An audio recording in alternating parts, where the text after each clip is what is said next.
que tu feras pour nos vies. Saint-Esprit, tu prends le contrôle parfait de ce moment. Saint-Esprit, tu disposes nos cœurs à t'écouter. Nous sommes venus pour t'écouter. Nous sommes venus pour que Christ soit davantage révélé dans nos vies. Merci Saint-Esprit de parler de la part du Père. Amen. Amen. Amen. Et nous allons, si vous n'êtes pas fatigués, tenez-vous toujours debout, nous allons acclamer le Seigneur.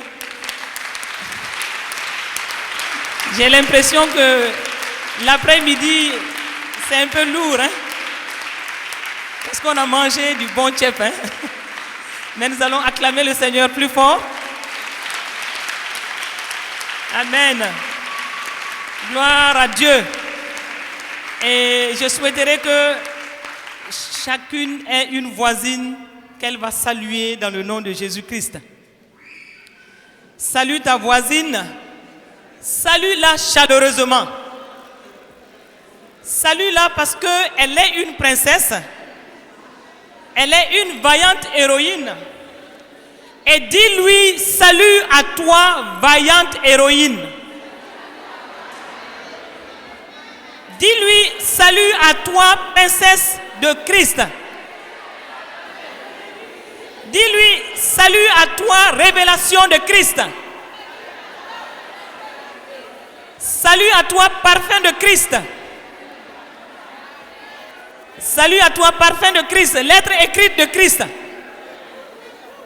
Dites-le et saluez vos voisines chaleureusement et bénissez-les. Bénissez les sœurs qui sont à côté de vous.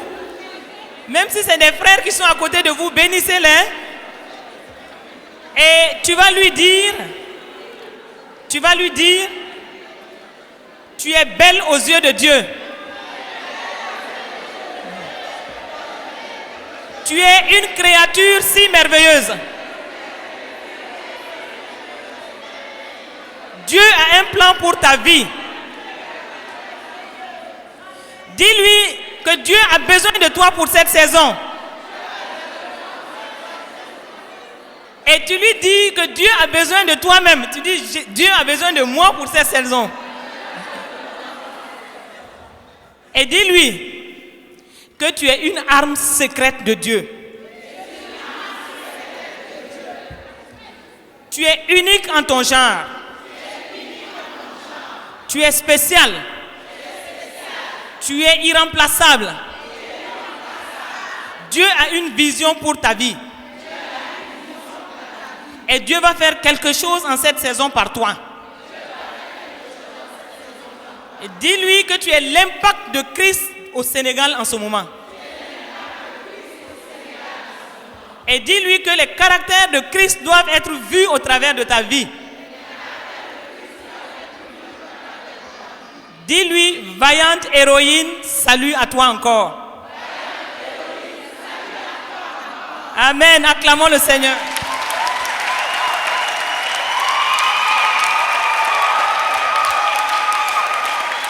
Gloire à Dieu. Gloire à Dieu. Vous savez, la proclamation est toujours prophétique. Et nous devons être les prophètes de nos propres vies. Nous devons être les prophètes de nos sœurs. Et en faisant une proclamation comme tu viens de le faire, tu marques la vie de ta sœur ainsi. Et tu as parlé. Et quelque chose va se passer dans sa vie. Amen. Et maintenant, tu vas tenir sa main et tu vas la bénir. Toutes les bénédictions que tu veux que Dieu fasse pour toi, bénis-la, prie pour elle en ce moment. Bénis-la, prie pour elle. Prie pour elle, pour que Dieu fasse d'elle ce qu'il veut. Que la gloire de Dieu soit révélée dans la vie de ta sœur. Que la gloire de Dieu soit révélée dans sa vie.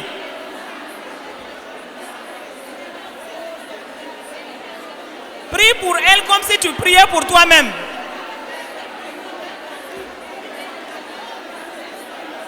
Bénis-la de tout ton cœur.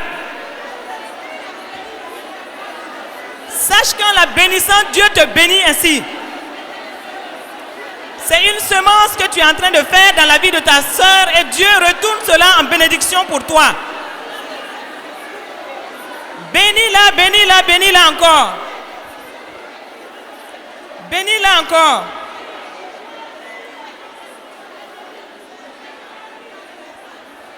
Bénis-la et dis-lui que le plan de Dieu se réalise pour sa vie.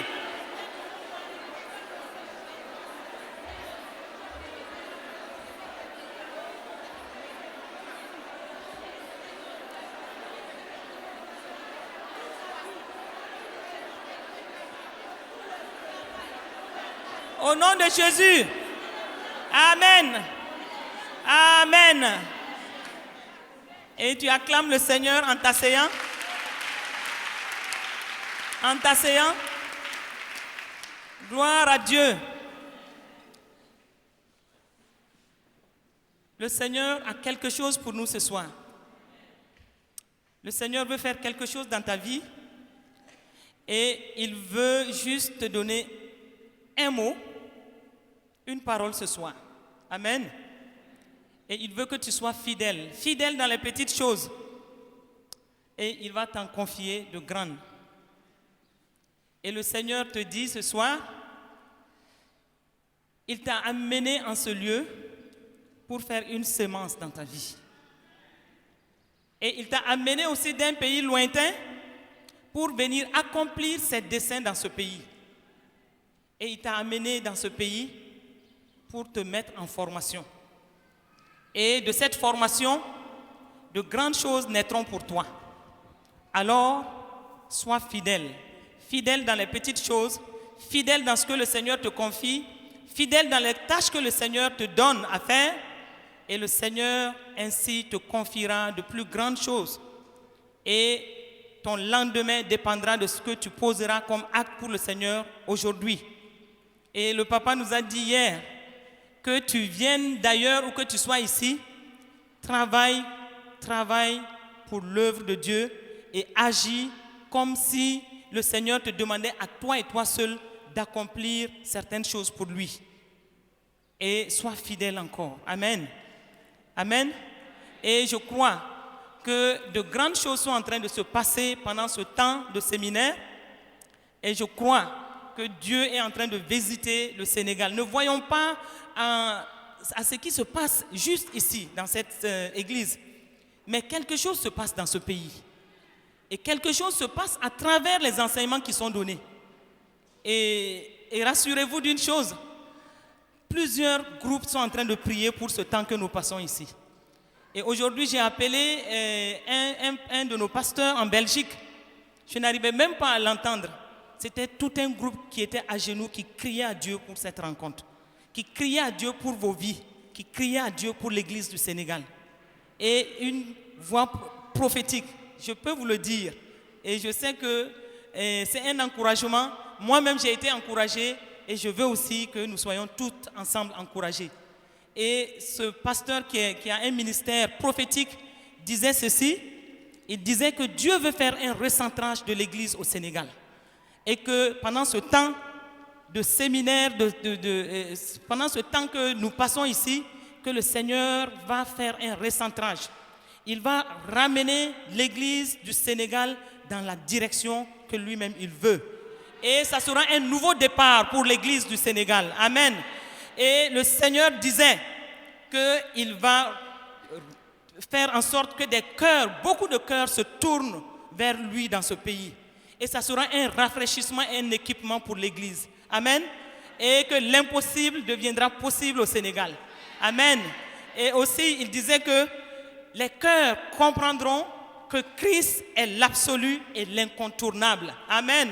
Et il disait qu'ils étaient en train de prier et qu'ils ont vu un couvercle se lever, une coque se briser, un voile se briser, et que quelque chose va se passer au Sénégal à partir de ce temps. Et il a ajouté que des anges moissonneurs descendront dans ce pays pour faire l'œuvre de Dieu et amener des âmes à Christ. Donc, vous devez comprendre que vous, votre part, c'est de vous lever, de poser vos pas, de petits pas, des pas faibles. Et le Seigneur amplifiera cela et il fera de grandes choses pour ce pays et cela sera compté pour votre compte. Et un jour au ciel, le Seigneur vous dira, bonne et fidèle servante, bon et fidèle serviteur, entre dans la joie de ton maître.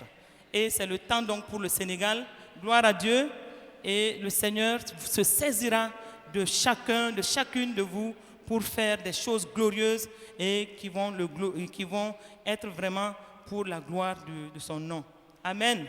Et ce soir, au moment où nous recevons toutes ces prophéties, au moment où nous recevons toutes ces paroles, je voudrais te dire que toi, femme, tu as ta place dans tout ce qui se passe en ce moment.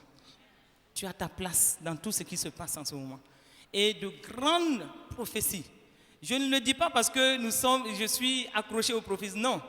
Et quand une prophétie est là pour encourager, m'encourager, et pour me dire que Dieu est en train de faire quelque chose à travers ma vie ou des femmes, je suis toujours encouragé. Et nous avons reçu pas mal de paroles et des paroles de gens qui ne se connaissent pas. Le Seigneur est en train de lever une armée de femmes. Une armée de femmes et une armée de femmes qui partira d'Afrique. Qui partira d'Afrique. Et nous voyons déjà dans le monde francophone que beaucoup de choses se passent au niveau des femmes. Et le Seigneur veut faire de grandes choses, des choses complexes, des choses glorieuses, mais juste à travers des femmes. Amen. Et il te dit ce soir, comme il le dit dans Ésaïe 60, verset 1, lève-toi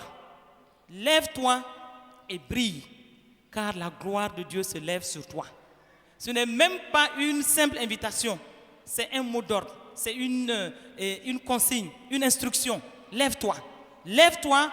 Si tu ne te lèves pas, certaines choses ne bougeront pas et ça sera à cause de toi. Et tu as intérêt à obéir à la voix de ton maître. Amen. Parce que ton maître t'envoie et il veut travailler avec toi. Amen. Et ce soir, nous allons aller toujours dans le thème qui nous a été donné dans Ésaïe 54, verset 2. Et c'est ce verset, nous le connaissons déjà. Je crois que nous pouvons même le réciter par cœur maintenant. Et je vais traiter mon message aussi toujours dans le même esprit.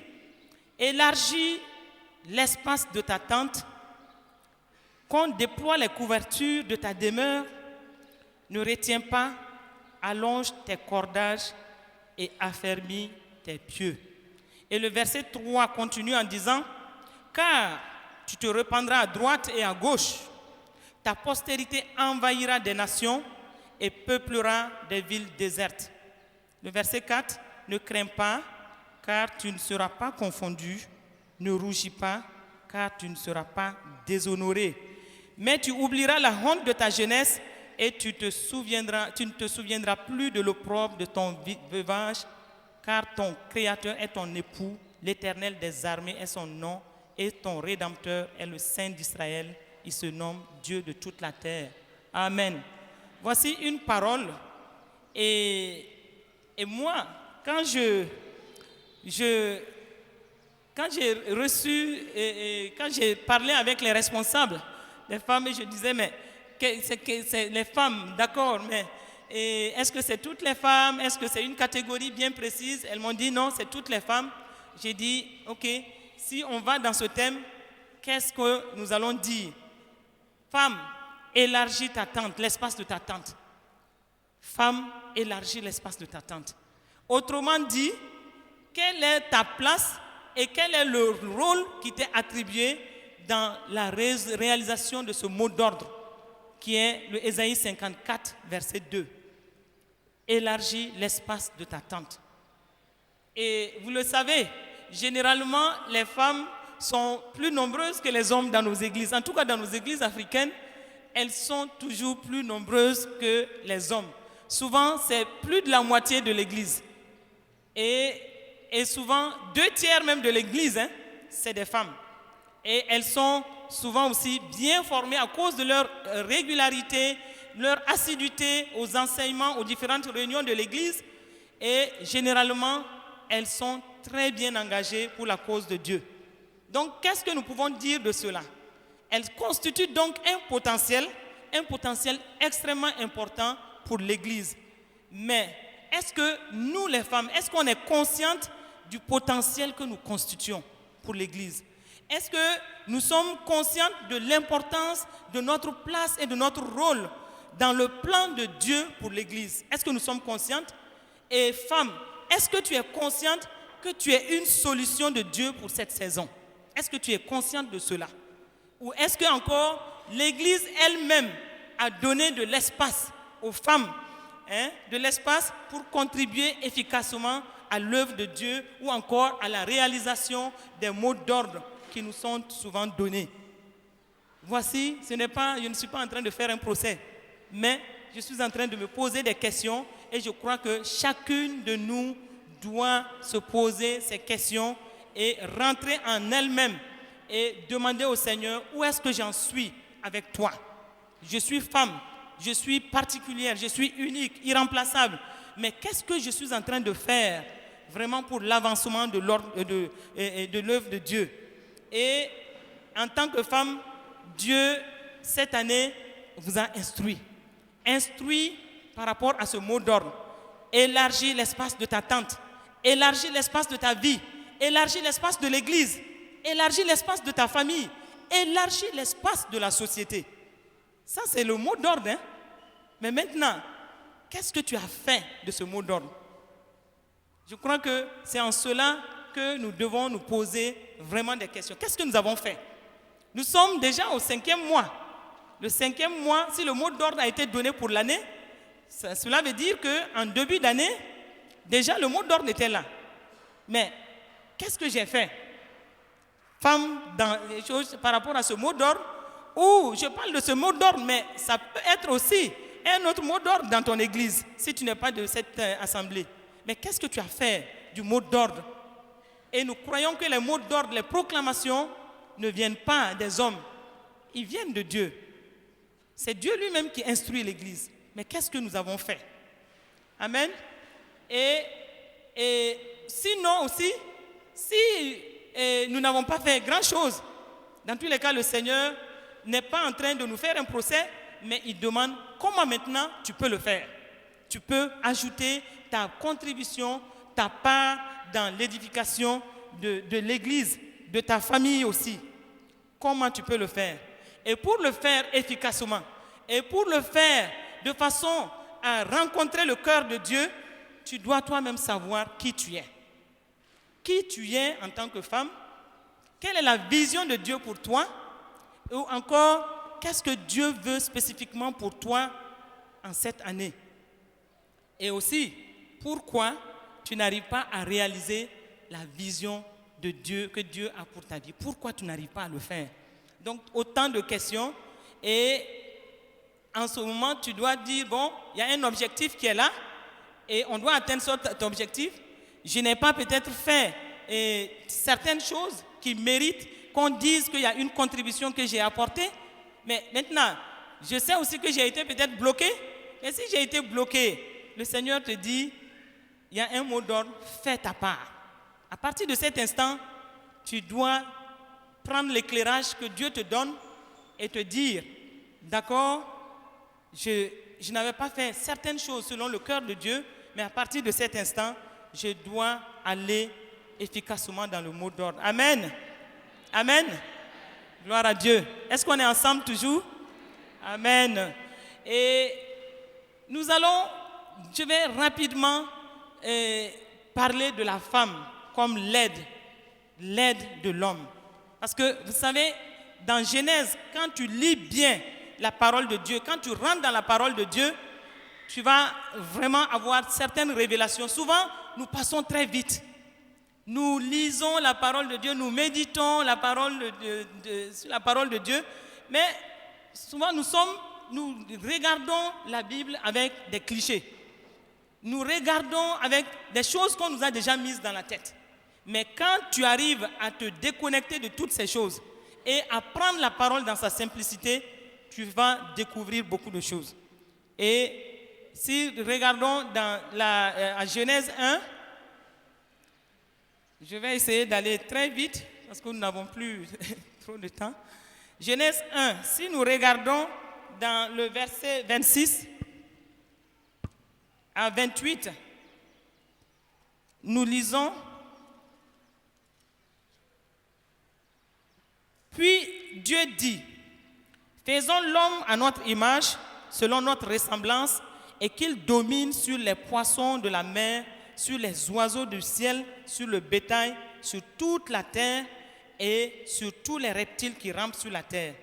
Dieu créa l'homme à son image, il le créa à l'image de Dieu, il créa l'homme et la femme. Dieu les bénit et Dieu leur dit, soyez féconds, multipliez, remplissez la terre et l'assujettissez, et dominez sur les poissons de la mer, sur les oiseaux du ciel et sur tout animal qui se meut sur la terre. Et le verset 31 dit ceci: Dieu vit tout ce qu'il avait fait et voici, cela était très bon. Cela était très bon. Voici un passage qui nous révèle deux vérités. Deux vérités. Le verset 27 dit: Dieu créa l'homme à sa propre image, selon sa ressemblance. Et Dieu est esprit. Nous sommes aussi esprit. Et la version en français est souvent assez limitée. Parce qu'on nous dit, Dieu, et verset 27, il dit, Dieu créa l'homme à son image, il le créa à l'image de Dieu, il créa l'homme et la femme. Mais l'homme et la femme n'étaient pas encore séparés. C'était l'homme avec grand H, l'homme esprit, qui était homme-femme. Et dans certaines versions, c'est encore plus clair. Mais dans nos versions en français, on nous dit l'homme et la femme. Mais comprenons que c'est l'homme-esprit qui était homme et femme. Ça va? Maintenant, la deuxième vérité, nous le trouvons. D'abord, la première vérité, c'est que l'homme a été créé à l'image de Dieu. La deuxième vérité, c'est que nous sommes esprits et nous sommes d'abord dans cette partie-là, Dieu a créé l'homme et femme ensemble. C'était dans le même esprit. Et Dieu, le verset 28 nous dit, Dieu les bénit. Toutes les bénédictions que Dieu avait formulées pour l'homme, c'était aussi les mêmes bénédictions pour la femme, puisqu'ils étaient encore ensemble. Et Dieu a dit 5 bénédictions essentielles. Soyez féconds, multipliez, remplissez la terre, assujettissez la terre, dominez sur tout le reste de la création. Et si nous regardons maintenant à Genèse 2, verset 7, nous voyons que Dieu a formé par la suite. Après toute cette partie, Dieu va former par la suite l'homme. Genèse 2, verset 7. Et il est écrit là, l'Éternel Dieu forma l'homme de la poussière de la terre, il souffla dans ses narines un souffle de vie et l'homme devint un être vivant. L'homme devint un être vivant. Donc Dieu a formé l'homme de la poussière de la terre. Et il y a un mot en hébreu qui veut dire, dans cette partie-là, qui explique comment Dieu a formé l'homme. Et ce mot en hébreu est yatsar, qui veut dire qu'il l'a modélé, il lui a juste donné une forme. Mais si nous regardons dans Genèse 2, verset 18, nous allons, il est dit, l'homme et Dieu, l'Éternel Dieu dit, il n'est pas bon que l'homme soit seul, je lui ferai une aide semblable à lui. Donc, qu'est-ce qui s'est passé? Dieu a créé la femme, et l'homme plutôt, il l'a formé de la poussière, de la terre, et plus tard, l'homme était là, il vivait, et plus tard, Dieu a vu que l'homme était dans une solitude. Il dit qu'il faut qu'il lui crée un être semblable, une aide semblable à lui. Et qu'est-ce qui s'est passé? Et nous voyons ici, Dieu, il est bon, il est parfait. Et tout ce qu'il fait est excellent.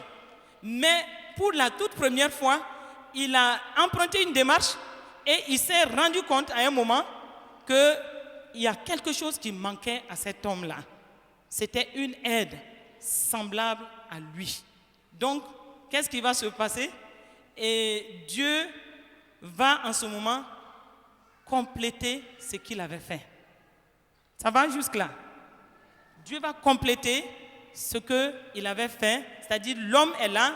Maintenant, il faut que la femme soit faite pour compléter et cette première partie de la démarche de Dieu pour que tout soit rendu parfait. Et donc, ça veut dire quoi?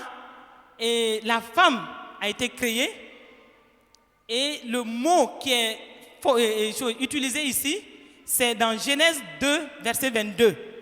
Ici, il est dit, Dieu forma une femme de la côte qu'il avait prise de l'homme et il l'amena vers l'homme. Et là, pour qui fait des recherches, surtout par rapport aux différents mots, on va se rendre compte que ce n'est pas le même mot qui est utilisé, surtout dans la Bible en hébreu. Là, c'est un autre mot qui est utilisé, parce que la Bible en français parle de former, former. Pour l'homme formé, pour la femme formée. Mais en hébreu, c'est un autre mot, et ce mot veut dire bana. Bana. Et le mot bana en hébreu veut dire façonner. Ce n'est pas juste former, mais c'est façonner. C'est façonner, former avec art et avec délicatesse, avec finesse, avec précaution. Et donc la femme a été façonnée, n'a pas été formée juste, comme dans la première partie où l'homme a été juste formé, on lui a donné une forme. Mais ici, la femme a été façonnée. Façonnée.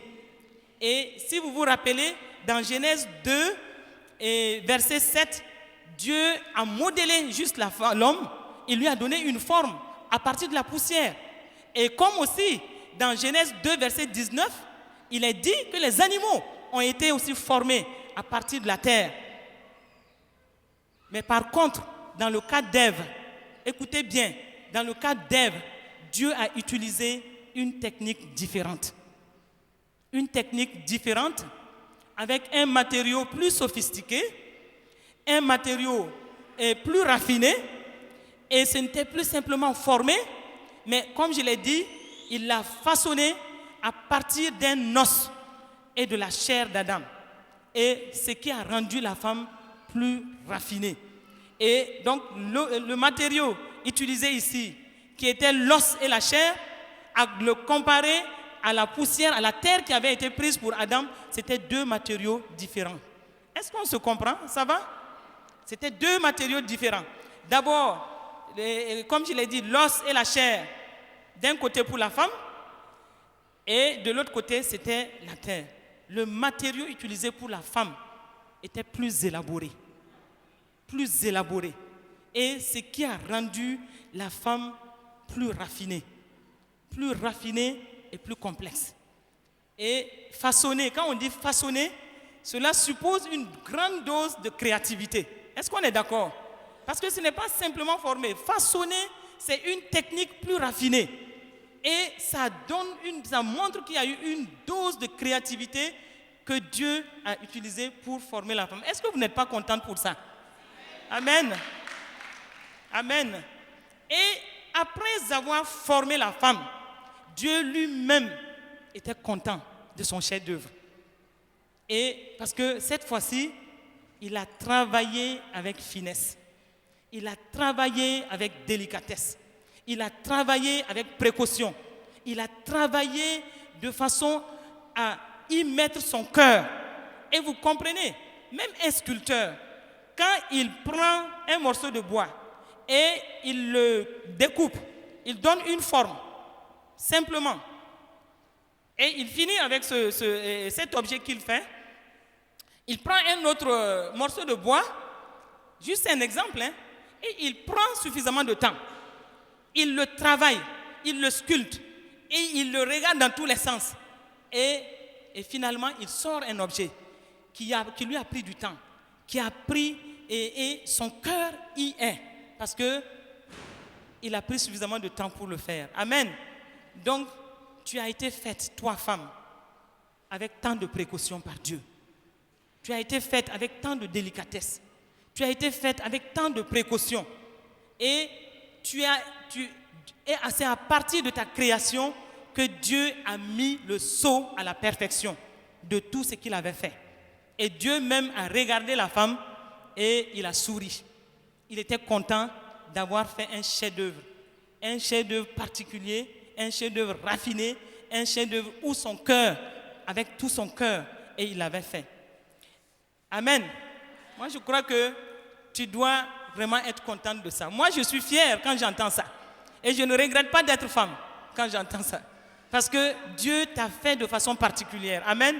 Acclame le Seigneur pour ce qu'il a fait pour toi. Et la tendresse de Dieu, la tendresse que Dieu a mise dans cette façon de faire, a marqué aussi la femme. Et quand Dieu a créé Ève, il l'a dotée d'un corps magnifique. Il l'a dotée aussi d'un visage splendide. Et il a instauré, il a mis une sorte de mystère sur la femme. Une sorte de mystère. Et ce mystère-là déconcerte toujours les hommes. Parce que la femme, c'est un être que les hommes n'arrivent jamais à maîtriser totalement. Il y a toujours un mystère sur la femme. Et c'est un mystère qui déconcerte régulièrement les hommes. Ils vont te dire que la femme, on ne la connaît jamais assez. Dans le sens positif comme dans le sens négatif. Et à la longue, c'est ce mystère-là sur la femme qui va terrasser l'ennemi. Amen. Et donc, Dieu, après avoir fait la femme de cette façon, quand il a fini, comme je l'ai dit, il était lui-même fier d'avoir créé la femme. Et je crois que dans les premiers moments, Dieu, vraiment, il s'est réjoui de ce qu'il a fait. Et moi, au moment où je te parle, je prie simplement que tu captes les révélations qui sont en train que Dieu va certainement te donner à travers cela, que toi-même là, tu t'estimes, que tu ne te déprécies plus, qu'en sortant de là, que tu saches que Dieu ne t'a pas fait au hasard, qu'il ne t'a pas fait à main levée. Il a pris de son temps pour faire de toi une créature si merveilleuse. Il a pris de son temps pour faire de toi un chef-d'œuvre. Amen. Et Adam, comme vous le connaissez, vous le savez déjà dans la parole, Adam n'avait pas assisté à tout ce que Dieu avait fait. Non. Adam était plongé dans un sommeil profond.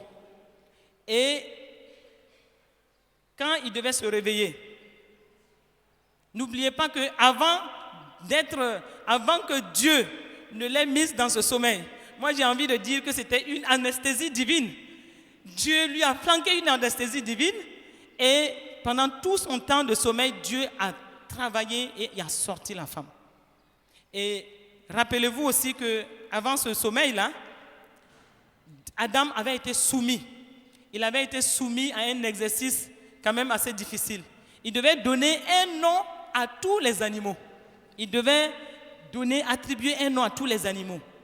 Et c'est après cela que Adam a été plongé dans ce sommeil et Dieu a fait ce qu'il devait faire pour sortir donc la femme.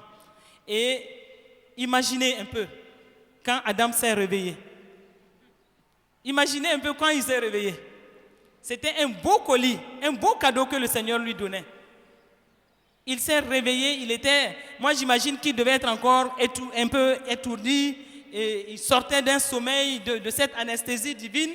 Et du coup, il voit devant lui une créature splendide, merveilleuse. Et qu'est-ce qui pouvait être sa réaction? Comment il a réagi? Il était dans l'extase. Il était abasourdi. Il était subjugué. Et c'est pourquoi il s'est écrié: l'os de mes os, la chair de ma chair. Et il dit: moi, Adam, je m'appelle homme, mais toi, tu t'appelleras femme. Et quand tu prends ces mots en hébreu, homme, ça veut dire ish, lui, il va s'appeler Ish, et il dit, toi, la femme, tu t'appelleras Isha. Isha, ça veut dire que tu es tout ce que je suis, sauf cette autre chose que moi-même, Adam, je ne peux pas maîtriser de toi. Et ça, c'est ce côté mystérieux que la femme a toujours eu. Si l'homme a été la gloire de la couronne de la création de Dieu, sachez que la femme a été le joyau qui se trouve sur la couronne. Amen. Amen.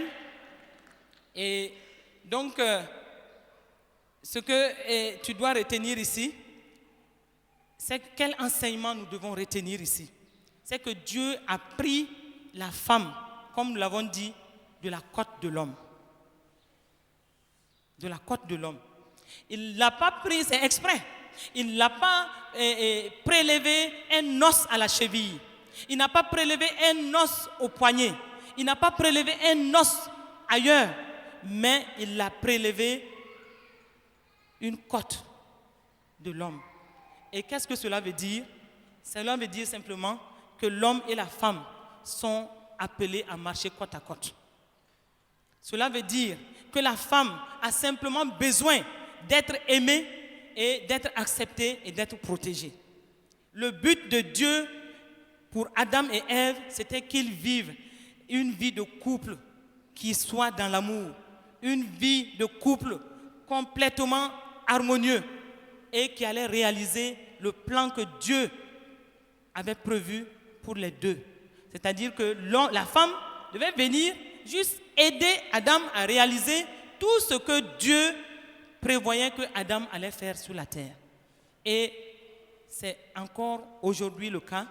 Quand Dieu appelle un homme, surtout dans le ministère, ou surtout par rapport aux choses de Dieu, et qu'il met une femme à côté, c'est pour venir compléter, c'est pour venir aider à réaliser ce pourquoi Dieu l'a appelé. Et donc cela veut dire que les femmes, Dieu a créé la femme pour tenir de nombreux rôles essentiels. De nombreux rôles essentiels dans son plan. Et elle ne doit pas être juste figurative et juste à côté de son mari, en train de juste pour entretenir le foyer, mais elle doit apporter une contribution, elle doit être une aide précieuse comme Dieu l'a prévu depuis le livre de Genèse. Et la femme, elle doit être véritablement une aide très précieuse et pour tout ce que son mari doit faire. Donc chaque femme doit comprendre que Dieu la connaissait. Avant même la fondation du monde, Dieu te connaissait.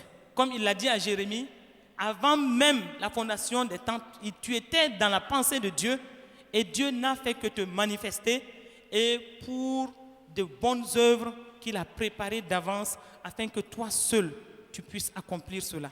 Et si tu n'as pas compris cela, tu passes à côté de l'objectif de Dieu pour ta vie. Et tu es unique, tu dois le comprendre. Tu es une créature merveilleuse.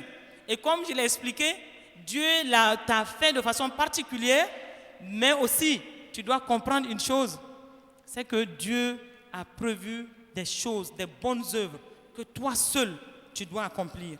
Et si tu n'accomplis pas ces bonnes œuvres-là, ta place restera. Et j'ai envie de comparer ce que je suis en train de dire à une sorte de puzzle. Et nous connaissons tous le puzzle. Et c'est constitué de pièces spécifiques et chaque pièce est différente de l'autre. Aucune pièce dans le puzzle ne ressemble à l'autre. Mais c'est en mettant tout cela ensemble qu'on constitue finalement l'image qu'on doit faire souvent qui se trouve dans les boîtes. Et le cœur de Dieu, je peux vous le dire, je peux vous le garantir, le cœur de Dieu est pour la femme. Amen. Le cœur de Dieu est pour toi. Et je veux ce soir que tu réagisses pour dire à Dieu que si tu me comprends en tout cas, réagis pour dire à Dieu que tu es en train de capter ce qu'il est en train de te dire. Amen. Gloire à Dieu. Et comme je l'ai dit, un moment, un sculpteur qui fabrique deux objets de façon si différente, son cœur va être attaché au deuxième objet. Et donc, le cœur de Dieu est proche de la femme. Et ce que je dis, je le sais, c'est que quand une femme se met à prier, forcément quelque chose se passe. Le ciel s'ouvre quand une femme prie. Quand des femmes se mettent ensemble, se tiennent la main, et surtout dans l'unité, forcément le ciel s'ouvre. Le ciel s'ouvre et Dieu bouge. Et quand une femme est animée de l'Esprit de Dieu, vous devez comprendre que Dieu va l'utiliser de façon complexe, de façon spécifique et de façon pointue. Et Dieu est très sensible à la voix des femmes. Il faut comprendre cela. Et dans tous les grands ministères, vous allez vous rendre compte qu'au début et à la fin, ce sont des femmes qui sont là. Tous les grands ministères, ça je peux vous le garantir. Tous les grands ministères, c'est généralement des femmes qui tiennent des rôles d'intercession. C'est des femmes qui prient et qui voient des choses se passer dans le ministère. Amen. Et je connais l'histoire de l'église de Paul Yonggi-cho en Corée. C'est une église aujourd'hui qui a plus de 2 millions de membres, et on le sait. Mais comment ça c'est venu? Un moment, l'église était à 800 000 membres et ça stagnait. Pendant plusieurs mois, l'église ne bougeait pas. Et les gens se sont mis à prier. Et ils ont posé des questions au Seigneur. Ils ont demandé au Seigneur, on ne comprend pas. L'église était en train d'évoluer bien et rien n'a changé. Et actuellement, nous sommes en train de nous rendre compte que les choses stagnent. Et le Seigneur leur a parlé. Il leur a dit, vous êtes en train de bloquer le ministère des femmes. Et Paul Yonggi-cho, qui en Corée a trouvé que c'était un peu difficile de mettre les femmes en avant. Donc il hésitait à appliquer la parole de Dieu. Il se disait que s'il faut mettre forcément des femmes à des postes clés, vraiment son cœur n'y était pas. Donc il est resté pendant plusieurs mois avec vraiment la révélation. Dieu avait parlé, mais il n'était pas prêt vraiment à appliquer ce que Dieu disait. Et un jour, un de ses amis, Loren Cunningham, le fondateur de Jeunesse en Mission, que certainement vous connaissez, Loren Cunningham est parti rendre visite à Paul Yonggi-cho. Et pendant les premiers entretiens, Paul Yonggi-cho a demandé à Cunningham de prier pendant le temps qu'il allait passer là-bas et de lui dire ce que le Seigneur lui mettra à cœur, parce que son église, depuis plusieurs mois, voire même 2 ans, l'église stagnait et l'église ne bougeait plus. On ne comprenait pas ce qui se passait. Alors qu'il avait déjà reçu la parole. Vous savez, quand tu reçois une parole de Dieu et que tu n'es pas prêt à l'exécuter, et tu dis toujours, Seigneur, si c'est bien toi, parle encore. Le Seigneur avait parlé. Il avait parlé 2, 3, plusieurs fois. Mais cette fois-ci encore, il dit, mais Seigneur, si c'est bien toi, parle encore. Et quand Loren Cunningham a commencé à prier, la voix du Seigneur est venue de façon claire et audible. Et le Seigneur disait, le ministère des femmes a été bloqué. Et il faut juste libérer le ministère des femmes et vous allez voir de grandes choses se passer. Et c'est là où Paul Yonggi-cho vraiment s'est repenti et il a dit, ok, maintenant que ça n'est ainsi, je ne sais pas comment commencer. Parce que la culture en Corée ne favorise pas qu'on mette les femmes en avant. Et donc, il a demandé à Loren Cunningham d'envoyer sa propre femme pour l'aider, parce qu'il luttait avec cette parole. Et Loren Cunningham lui a envoyé sa femme pour quelques mois. Et sa femme donc était devant par moment, et ça a encouragé les femmes à se mettre vraiment en avant, en première ligne. Et c'est comme ça donc que Loren et Paul Yonggi-cho a rapidement placé les femmes dans des ministères au niveau, à des postes stratégiques, et il a envoyé des femmes missionnaires, et en quelques mois, l'église est passée de 800 000 membres à 2 millions de membres. Et vous voyez un peu, ça c'est pour dire que la femme, Dieu a quelque chose forcément par rapport à la femme. Amen. Et je prie vraiment que le message aujourd'hui soit entendu. Et je crois que Dieu veut qu'on capte quelque chose pour nous lever et nous-mêmes avoir confiance en nous et faire quelque chose pour la gloire de son nom.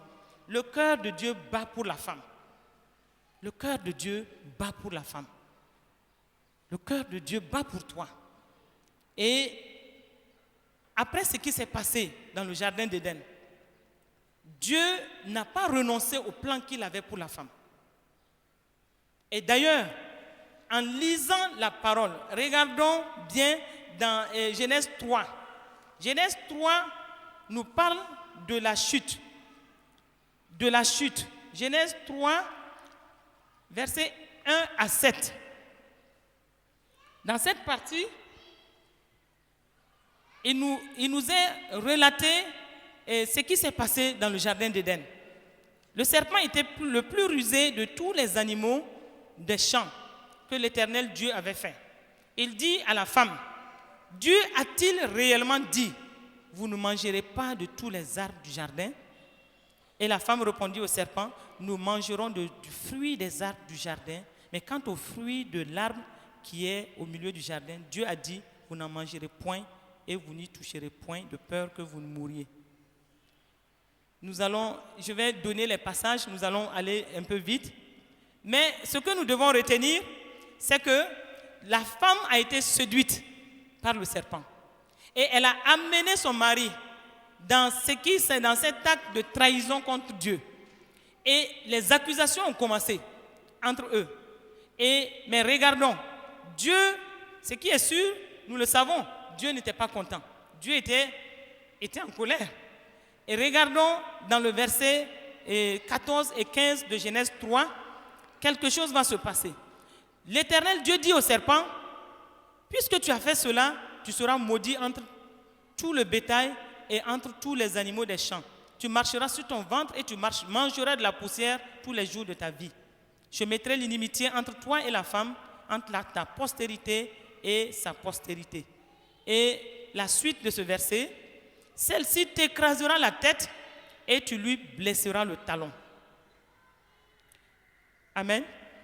Voici un passage qui est enfui dans la série de malédictions, la série qui a été livrée par Dieu, mais ce bout de verset nous révèle quelque chose.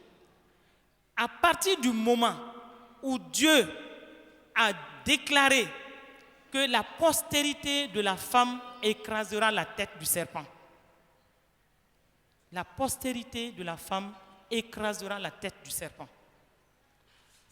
À partir de cet instant, c'était un plan de rédemption qui était déjà en marche pour la femme. Un plan de rédemption.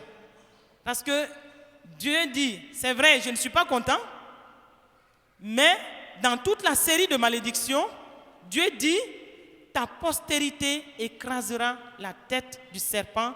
En d'autres termes, tu auras la victoire sur ton ennemi à la longue. Amen. Tu as péché et je ne suis pas content. C'est ce que Dieu dit. Mais puisque je t'aime, et revenons un peu sur la façon dont Dieu l'a fait, la femme, je te rachète. C'est ce que ça veut dire. Cette partie du verset dit, je te rachète et je ne renonce pas au plan que j'avais déjà fixé pour toi. Et à partir de cet instant, sache qu'une revanche se mettra en place contre le serpent. Et déjà, ce verset nous dit clairement, nous annonçait clairement la venue du Seigneur Jésus sur la terre par Marie. Et Adam, l'authentique, est venu par Marie. Jésus-Christ est venu par Marie. Et c'est la postérité de la femme qui a écrasé la tête du serpent. Jésus a été la postérité de la femme qui a écrasé la tête du serpent. Et toi aussi, ta postérité écrasera la tête du serpent. Amen. Et donc, voyez-vous, le plan de rédemption était déjà en marche dès que Dieu a fait cette déclaration. Et qu'est-ce que nous voyons ici? Donc, par Ève, c'est-à-dire par la chute organisée par Ève, Dieu s'est retiré de la terre. Mais aussi, par Marie, Dieu est revenu sur la terre. Et qu'est-ce que cela veut dire? Du coup, la femme est revenue sur la scène de façon plus positive et totalement restaurée. Totalement restaurée. la postérité de la femme écrasera la tête du serpent. Et n'oublions pas que ça, c'est un décret qui est enfoui un peu dans toute cette série de malédictions, mais c'est une déclaration forte qui plaçait déjà la femme dans la voie de la rédemption. Amen. Et donc, comme je l'ai dit, par Ève, Dieu s'est retiré de la terre, mais par Marie, Dieu est revenu sur la terre au travers de la personne de Jésus-Christ. Et c'est pourquoi Satan n'a pas oublié. Il n'a pas oublié ce qui lui a été dit depuis le jardin d'Éden. Il n'a pas oublié que Dieu lui a dit, la postérité de la femme écrasera la tête du serpent. Il n'a pas oublié cela. Et c'est pourquoi il organise tout pour éliminer toute postérité de la femme. Parce qu'il sait que la revanche sera organisée par la postérité de la femme. Mais regardons un peu la sagesse de Dieu relative à la femme. Pour restaurer totalement la femme, Dieu a permis, comme je l'ai dit, que ce soit par une femme que Dieu revienne sur la terre. Et il a permis que ce soit une femme qui entende la toute première le cœur de Dieu incarné battre en elle. Parce que Jésus, c'est le Dieu incarné. Et la première personne, le premier cœur que Dieu a entendu battre en venant sur la terre, c'était le cœur d'une femme. Amen. Est-ce que tu n'es pas contente pour ça? Amen. Dieu Tout-Puissant, qui est le créateur de l'univers, a pris la forme d'un bébé et il est devenu dépendant des soins d'une femme. Des soins d'une de ses créatures qui est une femme. Des soins de Marie et qui est une femme.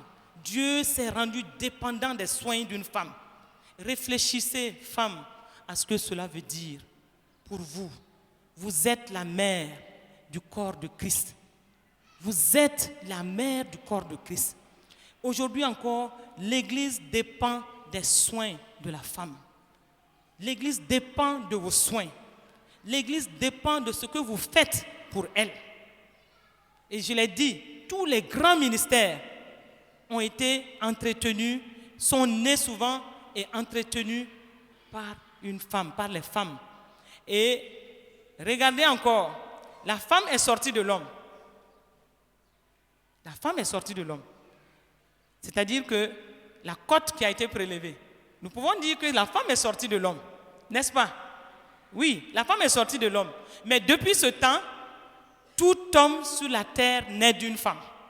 Ça, c'est une sagesse que Dieu a faite.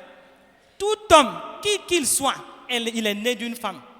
Et le caractère de tout homme sur la terre est toujours influencé d'une façon ou d'une autre par une femme. Qu'on le veuille ou non, c'est ainsi. Qui que tu sois président, que tu sois roi, tu es né d'une femme. Et c'est une femme qui a pris soin de toi pour que tu sois ce que tu es. Et même devenu grand, encore, et c'est la femme qui continue de s'occuper du foyer, de l'homme et de toute la famille. Cela nous révèle d'une manière ou d'une autre que les caractères des hommes, d'une façon ou d'une autre, tu trouveras la marque d'une femme dessus. Tu trouveras la marque d'une femme dessus. Et la femme a donc un rôle extrêmement important dans la société de façon générale, dans l'Église, quand elle est conduite par l'Esprit de Dieu, et vous voyez que Dieu l'utilise fortement, mais quand elle est aussi conduite par l'autre. Vous comprenez de qui je parle? Vous comprenez? Beaucoup de choses négatives aussi se passent. Récemment au Burkina, la crise que nous avons vécue, c'était, je ne sais pas si le Burkina a déjà vécu des crises aussi violentes, aussi méchantes, mais quand tu regardes à tout ce qui a été dit, au début, c'était toujours des histoires de femmes. C'était des femmes qui, d'une façon ou d'une autre, en tout cas, toute la crise a commencé par des questions de femmes. Telle femme, tel militaire a fait la cour à telle femme, et etc., etc. Le jugement est sorti, le militaire n'est pas content, l'autre chose, et de l'autre côté, c'est une femme qui a fait ceci, et des journaux en ont parlé, et c'était des réalités. Et quand tu regardes dans certains pays, les femmes jouent toujours un rôle, soit positivement, soit négativement. Et tous les rois, quand tu les regardes vivre, quand tu regardes un peu à leur régime, tu vas te rendre compte qu'une femme tient quelque chose derrière. Amen. Donc soyons des femmes positives et que Dieu utilise chacune de vous pour glorifier son nom. Mais ce que je peux vous dire, c'est que quand une femme crie à Dieu, comme je l'ai dit, quand le cœur de Dieu est tellement proche de la femme que quand une femme commence une action avec l'Esprit de Dieu, quelque chose se passe. Quelque chose se passe. C'est-à-dire, on n'a même pas le choix, on verra des choses se mettre en place. Je donne rapidement un témoignage. J'ai travaillé pendant 4 ans au Mali. Et 4 ans au Mali. Et quand je partais, le papa Karabiré à l'époque avait prié pour moi. Et quand il priait pour moi, j'avais juste capté une parole. Et j'aime bien écouter quand on prie pour moi. Parce que souvent des prophéties sortent de là. Et il disait, tu pars comme fonctionnaire international, mais le Seigneur dit, tu pars plutôt pour son œuvre. Et quelque chose doit se passer avec ta présence au Mali. Et j'avais pris cette parole. Et quand je suis arrivé au Mali, encore là, j'avais passé plus de 2 semaines à chercher une maison. Et quand j'ai eu la maison, et au moment où on bénissait la maison pour que je puisse y déménager, le pasteur vers qui le papa m'avait envoyé priait avec un groupe dans la maison. Et un moment, il s'est arrêté. Il dit que le Seigneur vous a envoyé ici pour quelque chose de bien précis. Et quelque chose doit se passer dans cette maison. Donc, une deuxième parole que j'ai saisie et j'étais en train de prier pour savoir exactement, demander au Seigneur de quoi il s'agit. De quoi il s'agit. Et à un moment, c'était clair pour moi que je devais commencer une cellule. Mais pour ceux qui connaissent le Mali, c'était dans le quartier Faladien. Et à l'époque, Faladien n'était pas... c'était vraiment des maisons bien fermées, on ne pouvait pas trop déranger les gens. Une cellule, tu vas la commencer, mais avec qui? Et à un moment, j'ai dit au Seigneur, je sais dans mon cœur qu'il s'agit d'une cellule, mais avec qui je vais la commencer? Et je tiens à mettre cette cellule en place. Et j'ai continué à prier. Je me suis rendu compte que personne ne venait. J'en parlais à des gens, personne ne venait. Et entre-temps, j'ai dit au Seigneur, ok, comme je suis convaincu, je commence la cellule seule et tu vas envoyer certainement des gens. Donc j'ai commencé la cellule, j'ai décidé, j'ai dit bon, le mardi soir, parce que dans mon programme, il n'y avait que le mardi soir qui était libre. J'ai pris le mardi soir à partir de 19h, j'ai dit bon, l'heure, c'est l'heure de la cellule. Et j'ai identifié une des terrasses, j'ai dit ça sera le lieu où la cellule va se tenir. Et j'ai commencé à m'asseoir seul sur cette terrasse en disant au Seigneur, à 19h, je vais être là et je vais prier. Tu vas certainement envoyer des gens. J'ai prié seul pendant 3 mois. Je n'ai vu personne. Mais à un moment, j'ai été tenté d'arrêter. Et le Seigneur me dit, persévérance. J'ai continué à prier seul et je faisais le programme, je chante et je prie, je médite et j'ai dit au Seigneur, j'attends maintenant les âmes. Ceux qui vont venir, qui sont certainement dans ce côté de Bamako. Et jusqu'à ce qu'un jour, un étudiant en médecine qui vient, et il était chrétien. Et il me dit, mais qu'est-ce qui se passe? Parce qu'entre-temps, j'étais tellement convaincu que le Seigneur va envoyer des gens que j'ai commencé à sortir des chaises de la maison. Je sortais les chaises, j'ai dit, Seigneur, voici les chaises, tu vas envoyer des gens. Et il y en avait 7. Je les sortais toutes. Et j'ai dit, tu vas envoyer des gens qui vont certainement prendre place ici. Et j'ai fait ça pendant longtemps. Et le jour où l'étudiant est venu, il me dit, mais qu'est-ce qui se passe ici? J'ai dit, c'est la cellule. Il me dit, mais où sont les membres? J'ai dit, ils sont là. Et toi, tu en es un. Tu t'assois et puis on continue. Il ne comprenait pas, mais à la fin, et il a continué avec moi le programme parce qu'il est venu trouver que je chantais.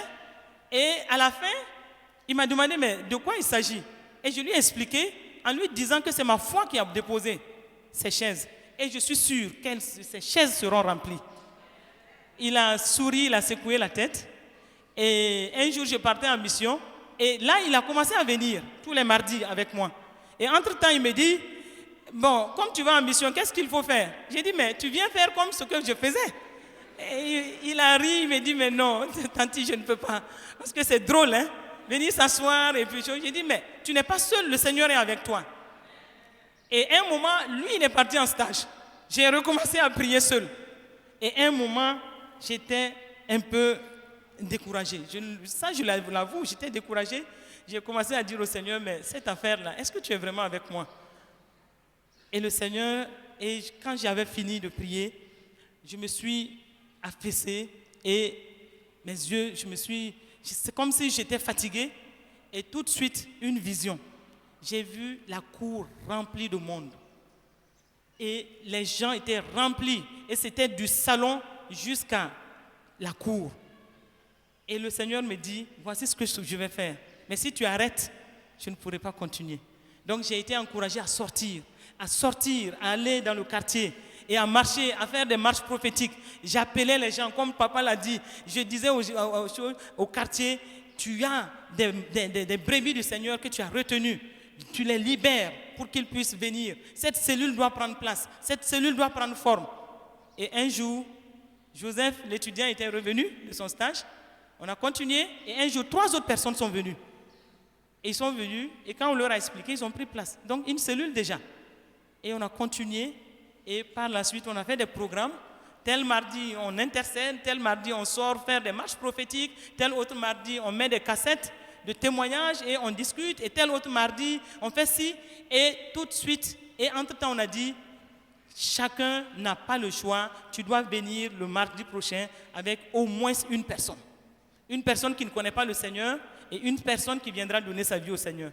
Et tu te débrouilles, tu amènes cette personne. Et vraiment, je vous assure, on a vu la cellule se multiplier. Un moment, on était 35, un moment, on était 50.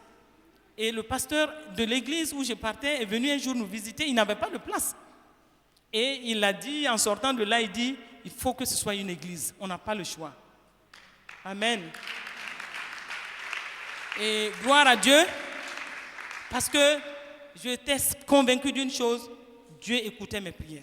J'étais convaincu d'une chose, mon engagement et la persévérance ne pouvaient pas rester vaines. Et aujourd'hui, c'est devenu une église. Et aujourd'hui, cette église a 300 membres à Bamako. Et cette église a 6 autres églises.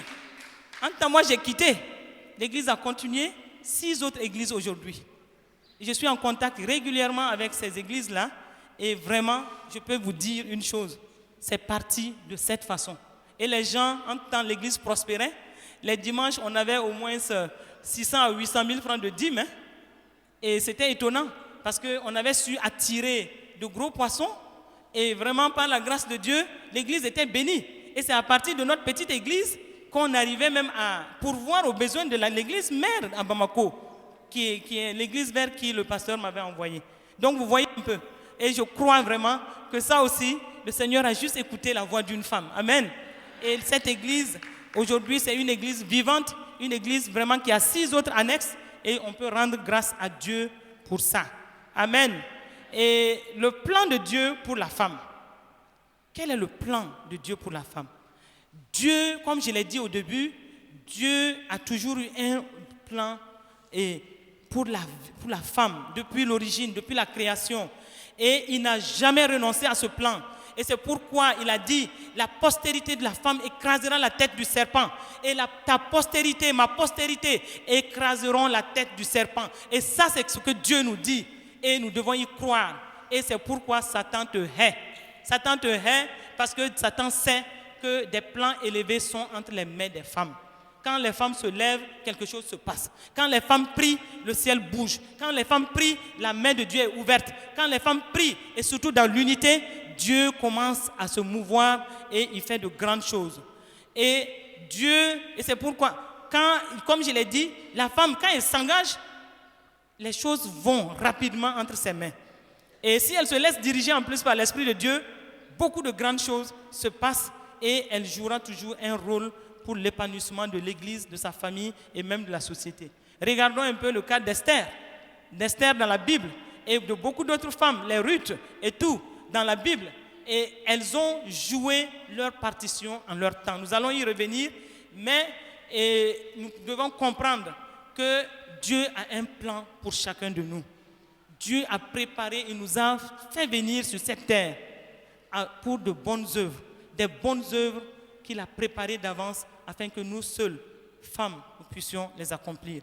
Et dans la Bible, dans la parole de Dieu, les femmes ont joué un rôle. Bien que la société juive était une société masculine, mais les femmes ont joué un rôle capital. Un rôle capital. Et la femme, dans la Bible, quand nous voyons une femme émerger, Dieu l'a toujours suscité comme un instrument ou une voie de recours quand les hommes ont échoué. Regardez le cas de Déborah, regardez le cas d'Esther, regardez le cas de Ruth et de toutes ces femmes. Dieu les a suscitées pour créer un nouveau départ. Dieu les a suscitées quand il veut faire de nouvelles choses.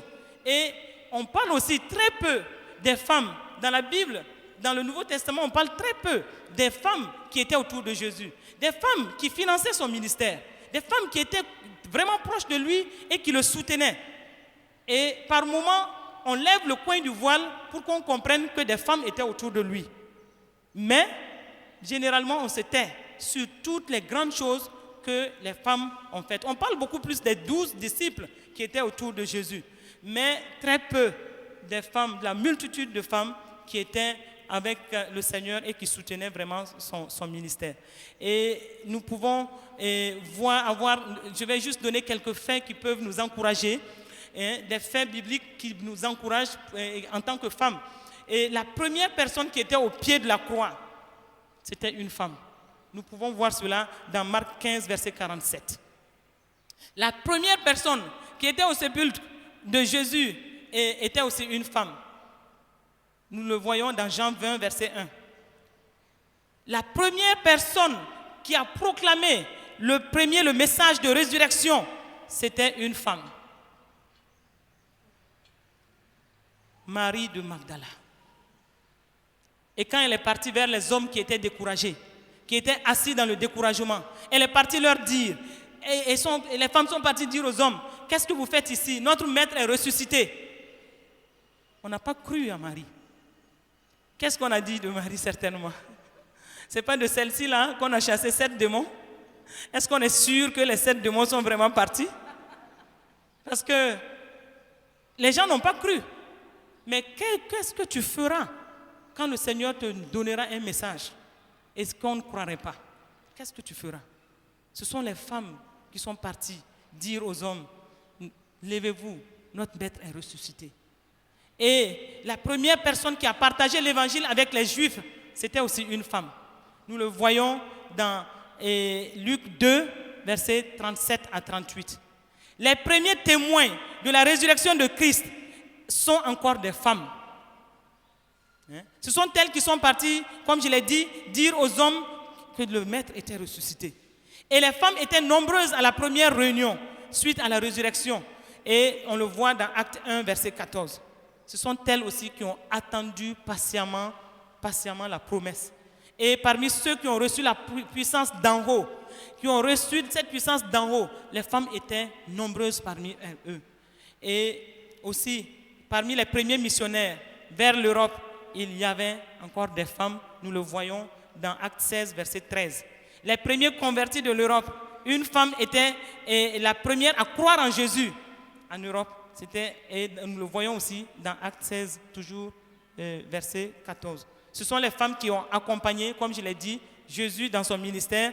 Et je peux dire donc que c'est beaucoup de premiers pour les femmes. Amen. Acclamons le Seigneur. Amen. Et autant, comment Jésus, aujourd'hui nous voyons que il y a tellement de préjugés sur la femme, même dans l'église. Mais comment Jésus était vis-à-vis des femmes? Au temps de Jésus, les femmes c'est sûr qu'elles n'avaient pas de droit, puisque j'ai dit tantôt que la société juive était une société masculine. Et à l'époque, tous les hommes, les juifs avaient appris cette façon de prier. Gloire à Jéhovah, parce qu'il ne m'a pas fait gentil, il n'a pas fait de moi un gentil, il n'a pas fait de moi aussi une femme. Et c'était leur prière pour dire que vraiment ils rendent grâce à Dieu parce qu'ils ne sont pas une femme.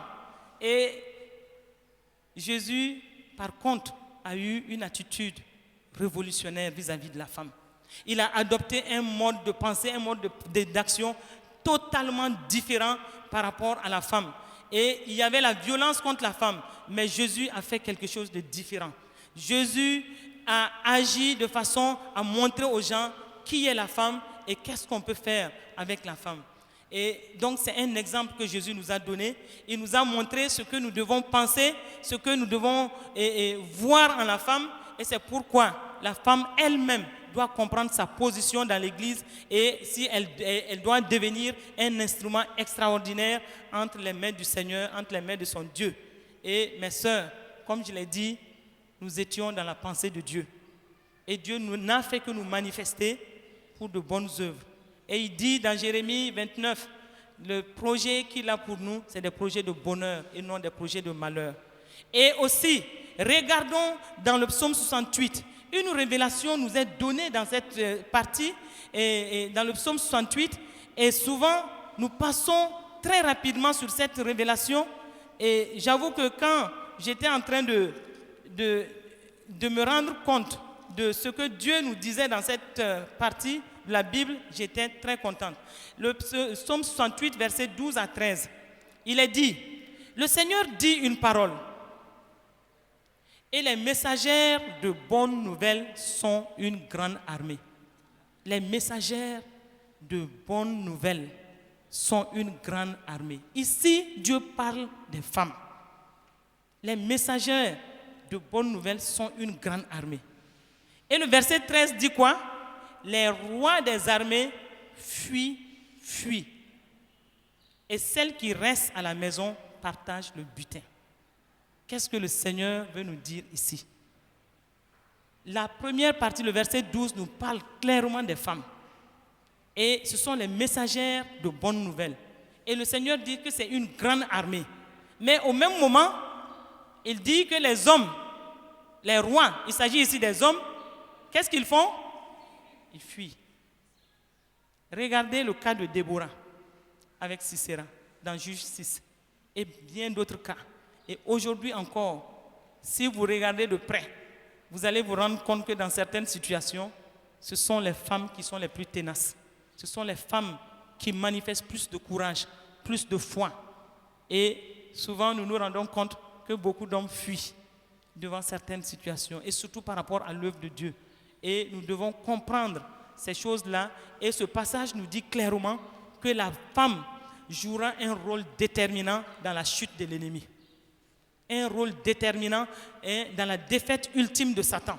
Dans la bataille finale, ce sont les femmes qui joueront un rôle. Et Satan le sait. Et Satan ne l'ignore pas. Satan le sait. C'est pourquoi il a développé toutes sortes de sentiments, toutes sortes d'un double sentiment vis-à-vis de la femme. Parce qu'en réalité, Satan craint plus que tout une femme. Surtout une femme animée par l'Esprit de Dieu. Satan craint la femme. Et au même moment, il haït la femme. Donc c'est un double sentiment. Est-ce qu'on se comprend? Et ce que je vous dis, prenez cela parce que je sais que le Seigneur nous a beaucoup parlé par rapport à ça. Le double sentiment, il craint la femme, surtout la femme animée par l'Esprit de Dieu, et de l'autre côté, Satan hait la femme. Et n'oublions pas que depuis le début de la vie terrestre, Satan a reçu la plus grande menace, la menace la plus sévère de tous les temps par rapport à la femme. La postérité de la femme écrasera la tête du serpent. Donc c'est un jugement divin sans appel contre le diable par rapport à la femme. Et Satan, de ce fait, a développé une revanche contre les femmes, contre la femme, et il a mis en place des systèmes. Il a mis en place des systèmes qui rabaissent la femme et qui dévalorisent la femme. C'est une revanche de Satan aussi contre la femme. Et donc, il y a des filets qui étranglent la destinée des femmes. Des filets qui étranglent la destinée des femmes. Et il y a des forteresses de la pensée, des forteresses dans les sentiments par rapport à la femme. Il y a des forteresses de peur, des intimidations de toutes les formes sur la femme. Et il y a aussi des forteresses des traditions, et il y a des abus spirituels aussi sur les femmes, il faut le dire. Et souvent, dans certains milieux, je dis encore dans certains milieux, et même dans l'Église, on tue par un silencieux le travail des femmes. Ça, c'est une réalité et il faut le dire. À certains niveaux, on tue par un silencieux le travail des femmes. Et je ne suis pas en train de faire un féminisme religieux, mais je suis en train de dire ce que nous vivons tous les jours et surtout dans certains milieux, cela est très criard. Mais la vision de Dieu pour la femme, c'est une vision positive. Et Dieu a toujours utilisé, comme je l'ai dit tantôt, la femme pour susciter un nouveau départ. Il a suscité la femme pour faire un redéploiement. Il a suscité la femme pour élargir l'espace de la tente. Et les femmes doivent le comprendre et se lever. Elles doivent le comprendre et comprendre que des femmes nous ont précédés. Des femmes ont fait parler d'elles dans la Bible. Esther en est une, Déborah en est une, Jaël en est une, Ruth en est une, et beaucoup d'autres femmes, nous le savons. Et généralement, quand nous prenons l'histoire de ces femmes-là, nous sommes émerveillés par ce qu'elles ont fait. Mais qu'est-ce que Dieu dit de toi aujourd'hui? Toi qui es régénéré en Jésus-Christ, toi dont l'esprit est régénéré en Jésus-Christ, toi qui peux t'appeler nouvelle création. Et de toi, il est dit que les choses anciennes sont passées. Toutes choses sont devenues nouvelles.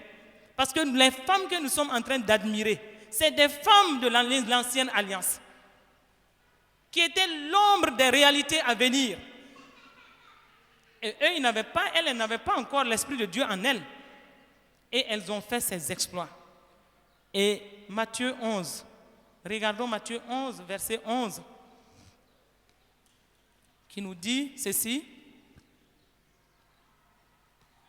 Matthieu 11, verset 11, il est écrit: « Je vous le dis en vérité, parmi ceux qui sont nés de femmes, il n'en a point paru de plus grand que Jean-Baptiste. » Parmi ceux qui sont nés de femmes, il n'en a point paru de plus grand que Jean-Baptiste. Cependant, le plus petit dans le royaume des cieux est plus grand que Jean-Baptiste. Est-ce qu'on comprend cette parole? Le plus petit dans le royaume des cieux. La parole de Dieu dit que le plus petit dans le royaume des cieux est plus grand que Jean-Baptiste. Et Jean-Baptiste, c'était la jonction. C'était la transition, je dirais, entre l'ancienne création et la nouvelle création. Et nous sommes dans le royaume des cieux. Nous sommes nés de nouveau. Nous sommes appelés des nouvelles créations en Jésus-Christ. Notre esprit est régénéré. La vie divine est en nous. La vie Zoé est en nous. Et toute la plénitude de la divinité est en nous. Aujourd'hui, nous admirons toutes ces femmes qui ont agi dans la parole de Dieu. On parle de toutes ces femmes. Mais aujourd'hui, Dieu te dit que tu es plus grande que toutes ces femmes. Amen. Est-ce que tu comprends cela? Si tu comprends cela, s'il te plaît, acclame le Seigneur. Parce que tu es plus grande. Tu es plus grande. Si tu comprends cela, ça c'est une révélation pour toi. Tu es plus grande que Esther. Tu es plus grande que Ruth. Tu es plus grande que toutes ces femmes qui ont fait parler d'elles. Parce que toi, tu es une nouvelle création. Et toi, tu as la vie divine en toi. L'Esprit de Dieu dit qu'il est en toi. Il a fait de toi son temple. Et de quoi, toi, peux-tu avoir peur? Tu as tout. Et tu dois bouleverser là où tu es. Tu dois bouleverser là où tu es. Et la rédemption. Et si nous regardons encore dans Galates 3, versets 26 à 28, il est dit ceci. Galates 3, versets 26 à 28.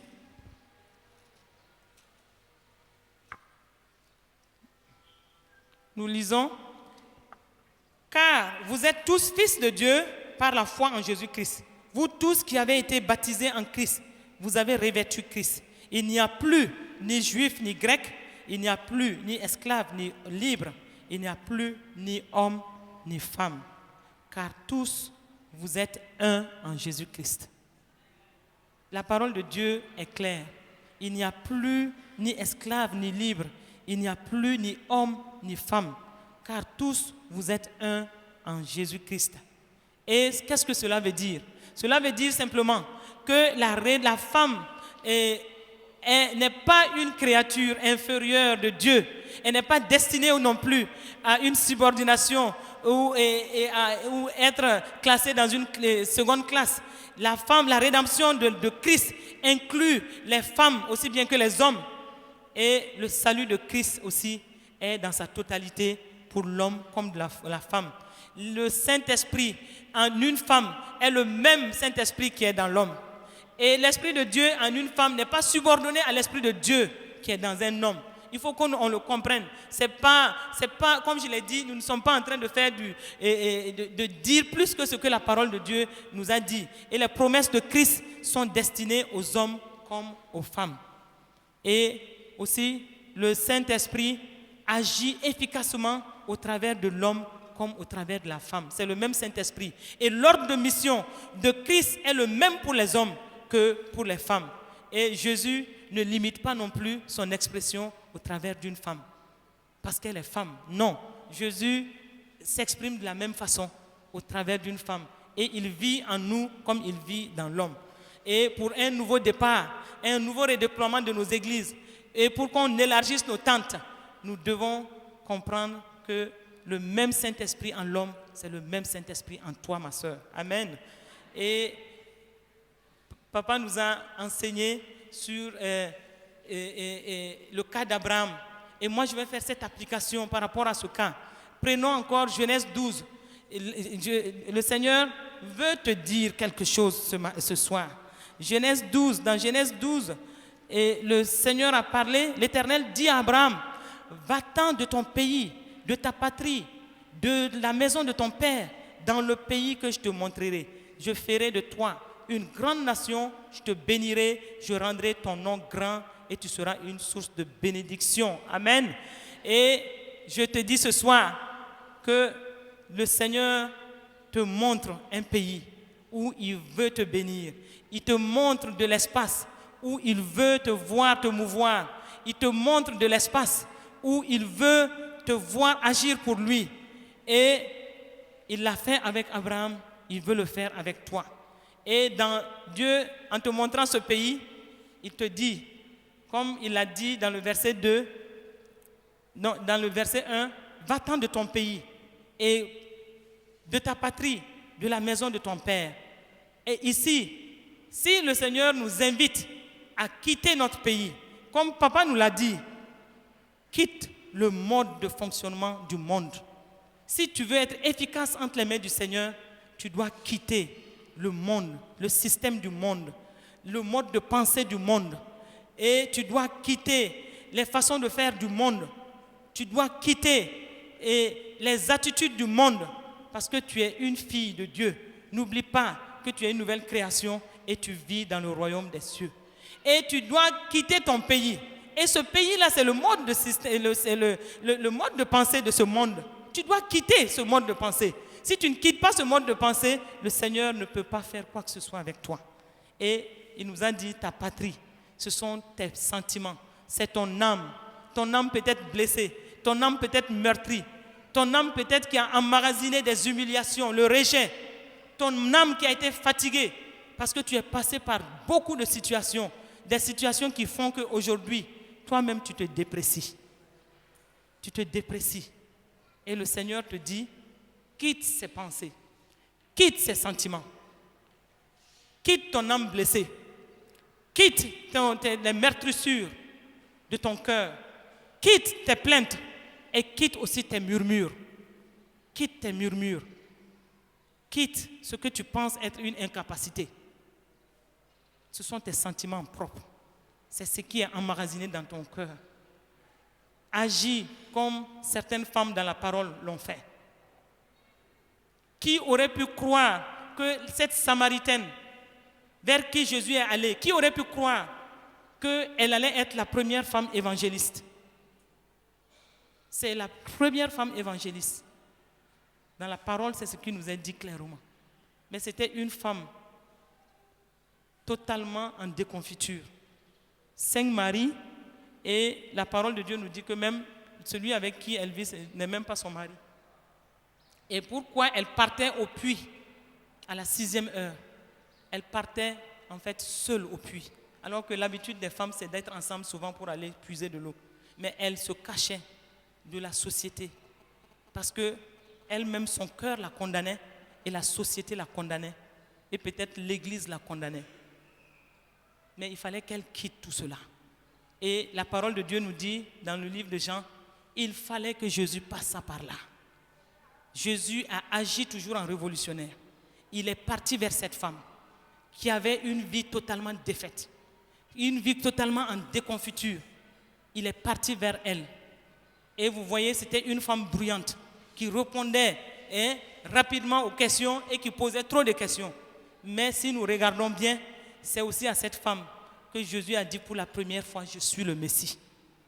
Clairement. Il l'a dit de façon un peu détournée à d'autres niveaux, mais pour la première fois, il dit à cette femme dont la vie était totalement défaite, je suis le Messie et j'ai de l'eau vive que je peux te donner. Et la vie de cette femme a été totalement restaurée. Pourquoi cette femme qui était meurtrie en elle, humiliée, pourquoi cette femme qui partait à la 6e heure au puits, pourquoi cette femme qui se cachait du monde, de ses collègues, de ses femmes et sœurs, de ses sœurs, pourquoi cette femme est repartie aller annoncer Jésus pour amener tout un village à Christ? Elle n'avait plus honte quand elle partait parce qu'elle était totalement délivrée. Et la conversation qu'elle avait avec Jésus, et Jésus avec cette façon où, en parlant avec cette femme, juste les paroles de Jésus étaient en train de délivrer cette femme. Et Jésus est là ce soir, il veut te délivrer. Il veut que tu quittes tes sentiments négatifs. Il veut que tu quittes ta patrie. Il veut que tu quittes tes meurtrissures. Il veut que tu quittes ton cœur blessé. Toi-même, tu te déprécies. Mais le Seigneur dit, tu as de la valeur à ses yeux. Ne regarde pas à ce par quoi tu es passé. Quitte ton pays. Quitte le système du monde. Quitte la façon de penser du monde. Quitte la façon de voir du monde. Le monde parle de vêtements, surtout pour les femmes, de chaussures, de la mode. Et le monde critique, le monde haït. Mais le Seigneur te dit, quitte ce système-là. Et il te dit, tes sentiments, tes blessures, les rejets que tu as vécus, les meurtrissures que tu as vécues, tes sentiments négatifs par rapport à toi-même, ta dépréciation, tu te déprécies. Et le Seigneur dit, non, moi je ne te vois pas déprécier. Tu as toujours la même valeur.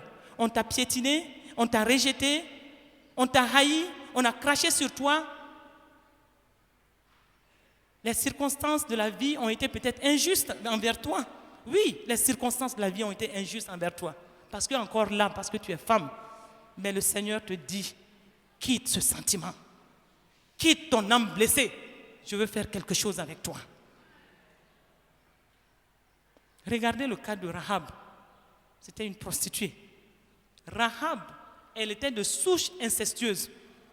Qui pouvait parier sur la vie de Rahab pour être dans la généalogie de Jésus? Qui pouvait parier sur la vie de Rahab?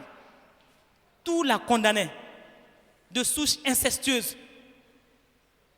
Veuve, pauvre. Elle a appliqué une loi. La loi de la loyauté. La loi de la fidélité. Elle a dit à sa belle-mère, j'irai avec toi. Je ne sais pas ce qui m'attend.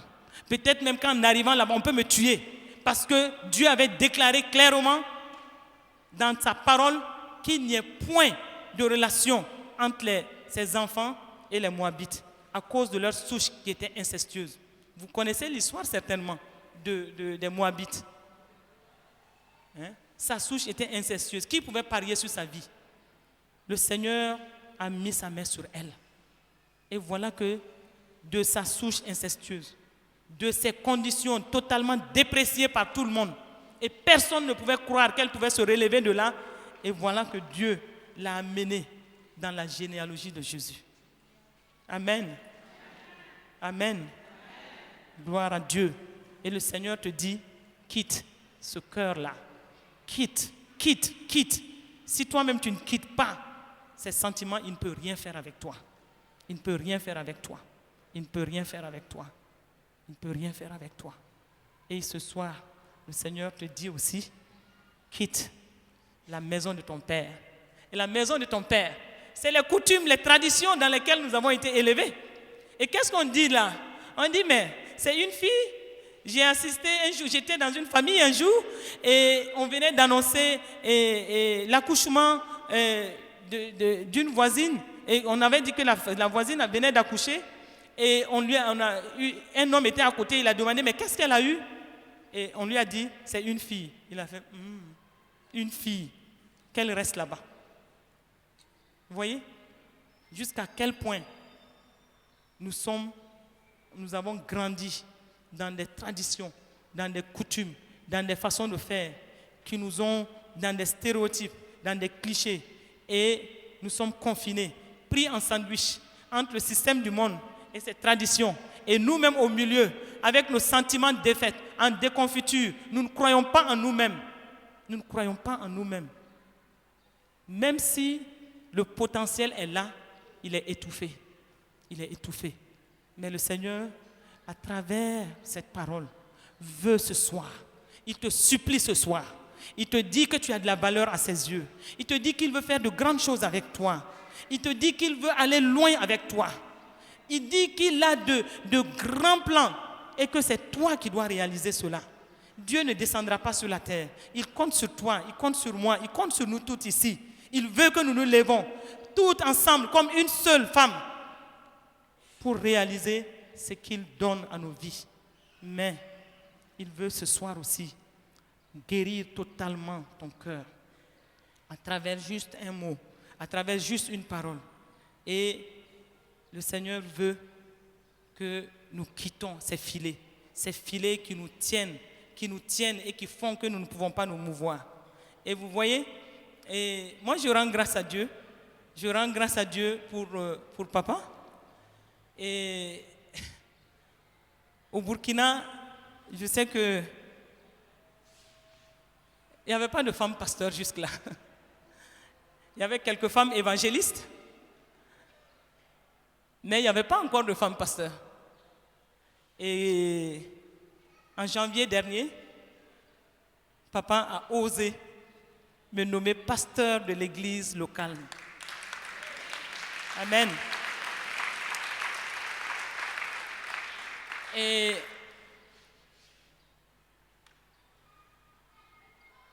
quand il m'a donné la nouvelle quelques jours avant, vous comprenez, j'étais un peu effrayé. Parce que c'est la plus grande église du Burkina. Et le TBI, le Tabernacle Bethel Israël, c'est une église qui a au moins aujourd'hui 5000 membres. Les dimanches, on est au moins 5000, hein, parce que l'église, même les places assises, c'est 3000, mais on a fait plein de hangars et aujourd'hui, on est dans les 5000. Donc, et je suis le pasteur de cette église. Vous comprenez? Donc, quand il m'a dit que je devais être le pasteur de l'église locale, et je me suis réjoui, mais au même moment, je disais, mais il n'y a pas encore de femmes pasteurs au Burkina. Vous voyez un peu?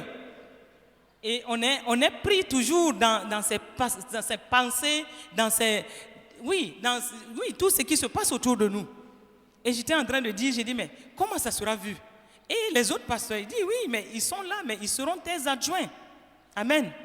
Et j'ai dit, gloire à Dieu. Gloire à Dieu. Au début, ça a été une petite lutte en moi à cause de tout ce que nous sommes en train de dire. Mais le Seigneur te montre un espace. Il te montre de l'espace. Il dit, c'est toi qui dois occuper cet espace. Pas parce que tu ne vas pas être en retrait parce que tu es une femme. Tu dois occuper cet espace. Parce que comme on l'a dit, tu es une nouvelle création en Jésus-Christ. Il n'y a ni homme, ni femme, ni grec, ni juif, ni esclave, ni libre. Nous sommes tous un en Jésus-Christ. Amen.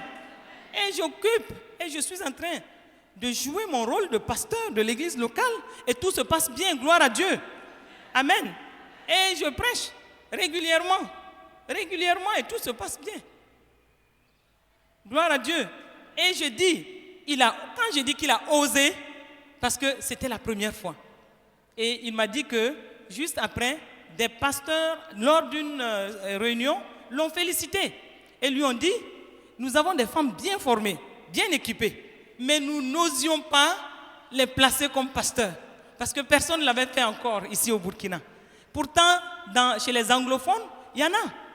J'étais au Kenya il y a 2 ans et comme j'étais la directrice nationale de World Vision, Et quand on faisait nos voyages, et quand nous arrivions dans un pays, donc nos collègues nous amènent le dimanche dans une église. Ils nous accompagnent, ils nous amènent.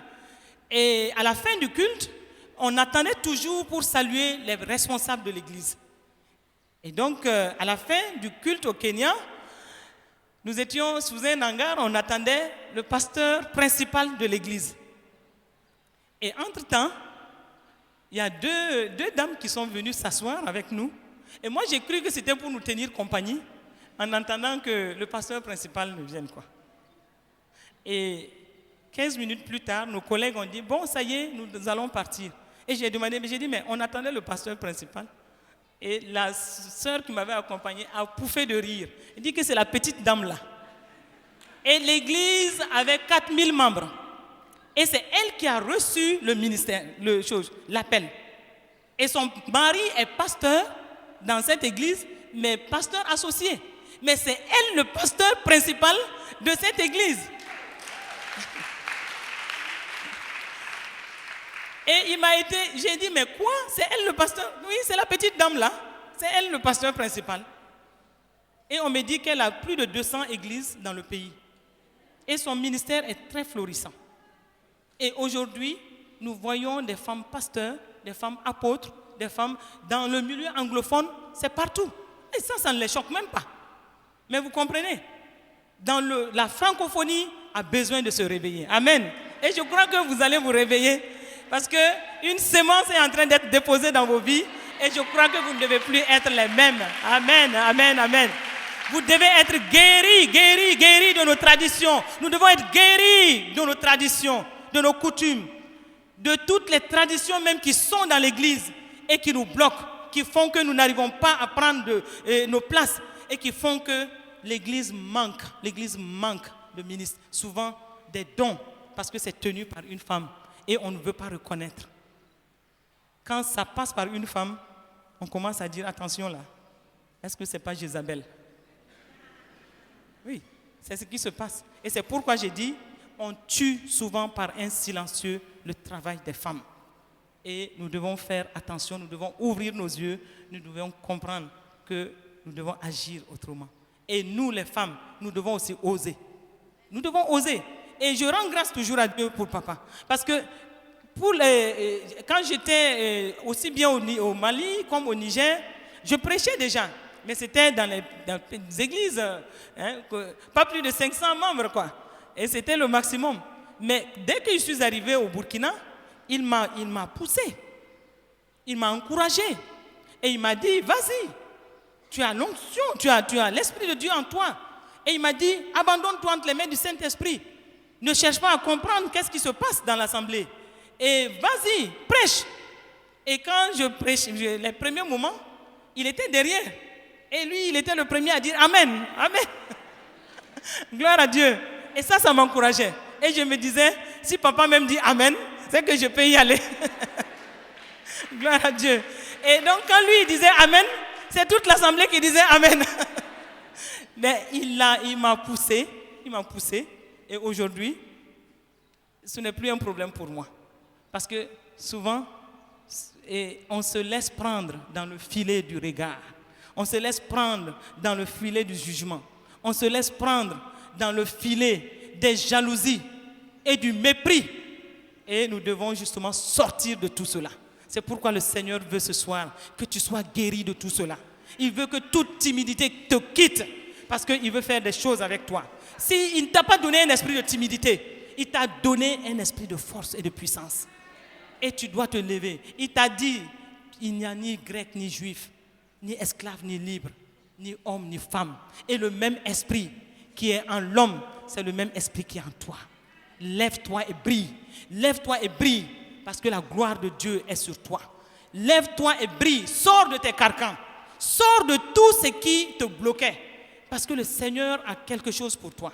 Et comme je l'ai dit, si tu ne le fais pas, quelqu'un d'autre ne va pas le faire. Quelqu'un d'autre ne va pas le faire. Et il faut oser. Et souvent, ce qui se passe avec les femmes, on hésite. On se demande qu'est-ce que les autres penseront, qu'est-ce que les autres diront, et puis est-ce que je vais réussir? On se pose tellement de questions que souvent on finit par abandonner. Et quand tu abandonnes, tu as manqué le coche. Quand tu abandonnes, il y a des choses que tu devais faire pour le Seigneur que tu ne feras pas. Une fois au Mali, et j'avais une amie médecin qui un jour m'a appelé. Et elle me dit, bon, tu as été identifié pour donner une formation aux personnes vivant avec le VIH et surtout les femmes. Et c'était une formation sur l'entrepreneuriat féminin. Et j'étais très contente et je me suis mise à prier. Parce que la prière te donne de rentrer dans le discernement, de savoir qu'est-ce que le Seigneur veut de toi. Surtout dans telle circonstance, en tel lieu. Si tu ne pries pas, tu ne peux pas le savoir. Tu peux aller et manquer le but. Le Seigneur t'envoie juste pour que toi, tu impactes ce milieu et que tu laisses des impacts de Christ. Mais tu peux aller parce que tu n'as pas prié, tu n'as pas cherché la voix de Dieu, tu n'as pas cherché la face de Dieu, tu peux arriver et manquer ton but. Et moi, j'ai prié, j'ai demandé au Seigneur, qu'est-ce que tu veux pour moi dans ce milieu? Elles étaient plus d'une 50aine, mais Seigneur, si tu m'envoies là, c'est pour quelque chose. Et j'ai appelé, et 2 jours plus tard, j'ai pris le téléphone, j'ai appelé cette amie, et j'ai demandé à je l'ai appelée, je lui ai dit, et elle s'appelait Aïcha, j'ai dit, Aïcha, je t'appelle parce que cette formation-là, elle est très bien pour moi, hein, et puis ça me permettra de faire ci, ça. Et en finissant, je lui ai dit, est-ce que tu me permets de parler de mon Jésus à ce groupe-là? Elle a pouffé de rire. J'ai dit, mais pourquoi tu ris? Elle dit que son mari venait de lui dire que ton amie là, telle que je la connais, elle va venir parler de Jésus là-bas à ces femmes-là. Et qu'elle venait même de parier avec son mari. Elle a dit à son mari, non, elle n'osera même pas. Et elle venait de finir la conversation quand j'ai appelé, donc elle a pouffé de rire et son mari riait à côté. Et j'ai dit, bon, ça veut dire que ton mari a eu la révélation. Et donc, tu me le permets? Elle a dit, oui, mais il faudra qu'on sache le faire parce que c'est le système des Nations Unies qui paye cette formation et puis.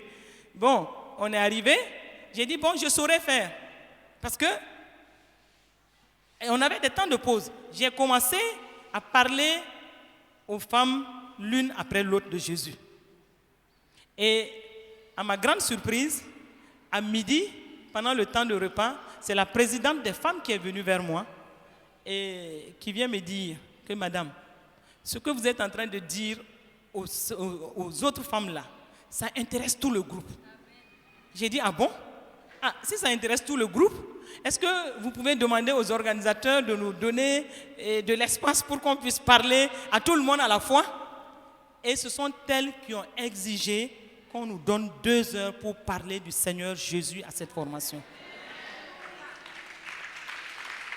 Mais il a fallu oser. Il a fallu se dire, je vais poser le pas et je vais voir. Est-ce que ça va s'ouvrir? Si c'est la volonté de Dieu, ça va s'ouvrir. Et je vous assure, la salle de conférence dans l'après-midi, à 15h, on a commencé, c'était une évangélisation. Et tout le monde était là, les gens étaient très intéressés. Et à la fin, quand on a lancé l'appel, 26 personnes se sont approchées pour accepter le Seigneur. 26 personnes, et c'était des conversions authentiques. 26 personnes. Et ces femmes, jusque-là, sont dans les églises au Mali. Jusque-là, ça fait au moins 7 ans. Et on a prié pour les gens. Regardez ce que le Seigneur va faire. On a prié parce que j'avais appelé un de nos jeunes pasteurs, Touareg, pour venir aider. Parce que comme le temps, on avait dégagé du temps pour cela. Et on a prié pour ces femmes. C'était la queue. Les gens venaient pour qu'on prie pour eux. On a prié pour ces femmes-là. Et on a réprimé l'esprit du sida, on a réprimé la maladie, on a pris autorité et on a prié. Et à ma grande surprise, écoutez, le lendemain, les femmes sont venues, elles étaient les premières à réclamer du temps pour témoigner de ce qu'elles ont vécu entre la veille et le matin. Donc on nous a donné encore 2 heures pour écouter les témoignages. 2 heures. Il y a une qui nous a dit qu'elle était remplie de ganglions et qu'après l'imposition des mains, quand elle est arrivée à la maison, elle a trouvé que les ganglions étaient partis. Il y a une autre qui nous a dit que sa bouche, de sa bouche jusqu'à l'œsophage, c'était des plaies. et que pendant plus de 2 semaines, elle ne pouvait plus manger ni boire. Elle avait perdu suffisamment de poids. Et quand on a fini de prier, elle est arrivée à la maison, elle dit qu'elle a senti un rafraîchissement dans sa bouche. Et elle n'y croyait pas, elle a dit de lui amener de l'eau, elle a bu pour la première fois sans problème. Et quand elle a fini de boire, elle dit, mais cette affaire-là, c'est sérieux, amenez de la nourriture, je vais voir. Elle a mangé, elle a bien mangé. Et pour celles qui comprennent le djoula, le bambara, elle nous a dit ce jour-là, qu'elle a dit aux gens que cette affaire-là, que mba korobo, c'est-à-dire que je vais prouver jusqu'au bout, quoi. Je vais prouver jusqu'au bout. Et elle a dit, mettez du piment dans la nourriture, je vais être sûre que c'est une guérison parce que c'est incroyable. Et on a mis du piment, elle a bien mangé. Elle est venue nous dire, regardez que tout est parti.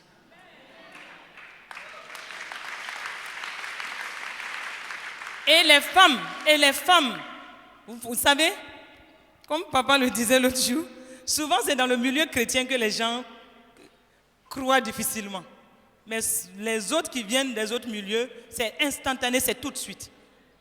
Il y a une qui nous a dit qu'elle a compris pour la première fois que le sida était une maladie diabolique. Et que dans la nuit, après qu'on ait prié, qu'elle s'est vue coucher, il y avait une sorte de moustiquaire qui l'entourait et qu'il y a des bras qui venaient vers elle. Les mêmes bras venaient avant pour l'étouffer et que c'est en ce moment qu'elle se réveillait le matin avec des maladies opportunistes. Et elle disait que cette fois-ci, elle a vu les mecs qui arrivaient vers elle et qui étaient comme électrocutés, qui ne pouvaient pas l'approcher. Et elles ont accepté le Seigneur. Et écoutez, là où j'étais vraiment dépassée, 6 mois, jour pour jour, plus tard, 2 femmes, de ces femmes-là, elles ont fait tout le quartier à Faladja pour me rechercher. Elles sont venues avec leurs examens. Elles étaient devenues séronégatives. Et là, j'ai dit, mais à telle enseigne que moi-même, j'ai commencé à être incrédule. J'ai dit, mais Seigneur, tu es capable de faire ça. Mais la voix du Seigneur m'a dit, c'est pas toi qui fais, c'est moi qui fais. Et c'est moi qui me trouve derrière toi. Il n'y a point de gloire pour nous, la gloire est à Dieu.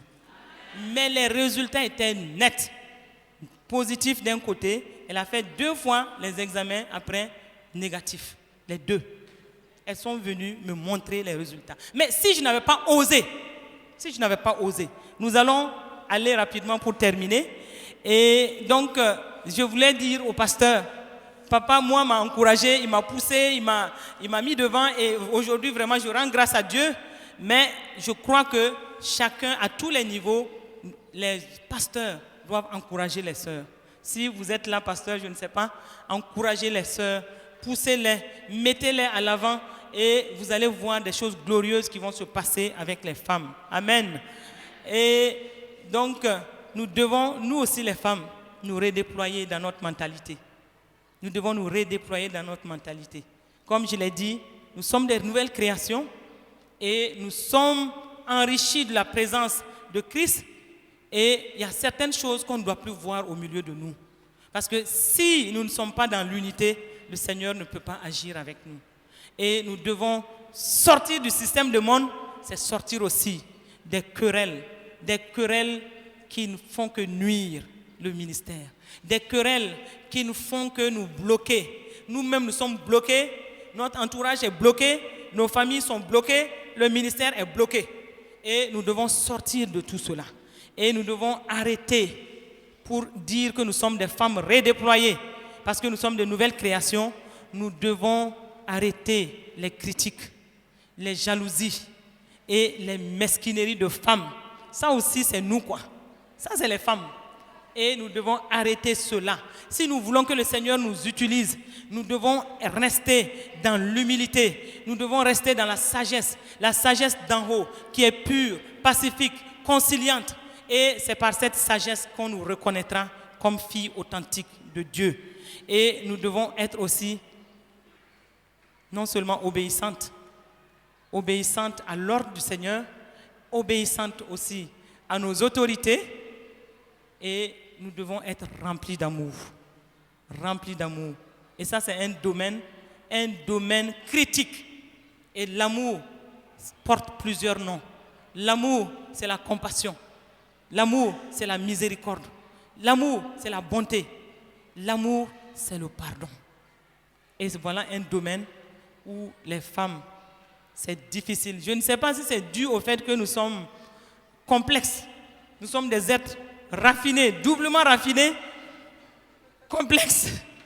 Nous sommes belles aux yeux de Dieu, mais en même temps, nous avons une sensibilité souvent qui fait que nous n'arrivons pas à pardonner. Et le Seigneur nous dit, lui ne déroge pas à ses principes. Si tu ne pardonnes pas, il ne peut pas te bénir. Si tu ne pardonnes pas, tes affaires sont bloquées. Les gourous dont il parle dans Matthieu, dans le livre de Matthieu, ce sont les maladies. Ce sont tes affaires bloquées. Si tu ne pardonnes pas, toi-même tu es bloqué et tu bloques les autres. Et tu bloques l'Église. Et tu as intérêt à être rempli d'amour. Et un homme de Dieu a fait une expérience où le Seigneur l'a transporté et l'a amené au ciel. Il lui a montré un peu comment le ciel fonctionne.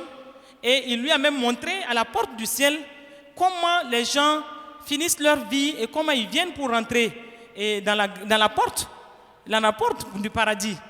Et le Seigneur lui a montré entre-temps une femme qui arrivait et il lui a dit, regarde, elle m'a bien servi, hein, mais elle a juré une fois de ne jamais pardonner à sa cousine qui lui avait fait du mal. Et comme le ciel n'a que sainteté, à cause de ça, elle n'héritera pas du paradis. Et arrivé vers la porte du ciel, l'homme de Dieu qui explique dit qu'il y a eu un tourbillon qui a pris la femme et qui l'a amenée de l'autre côté. Juste parce qu'elle a refusé de pardonner. Et tu es bloqué. Ça, c'est aussi ça, quoi. Et souvent, nous disons aussi, nous n'avons pas le temps, mais nous allons finir tout de suite. Nous disons que nous avons pardonné, mais alors que non. Dans notre cœur, on se réjouit du mal qui arrive à nos ennemis. Hein. Nous n'avons pas le temps aujourd'hui, mais on pardonne et souvent, on a encore des choses dans le cœur. Et une femme était un jour très triste et son mari lui a demandé, mais ma chérie, pourquoi tu es triste comme ça depuis le matin? Et ils étaient dans l'après-midi. Le mari lui dit, mais depuis le matin, on te parle, on voit que tu es triste, mais qu'est-ce qui se passe?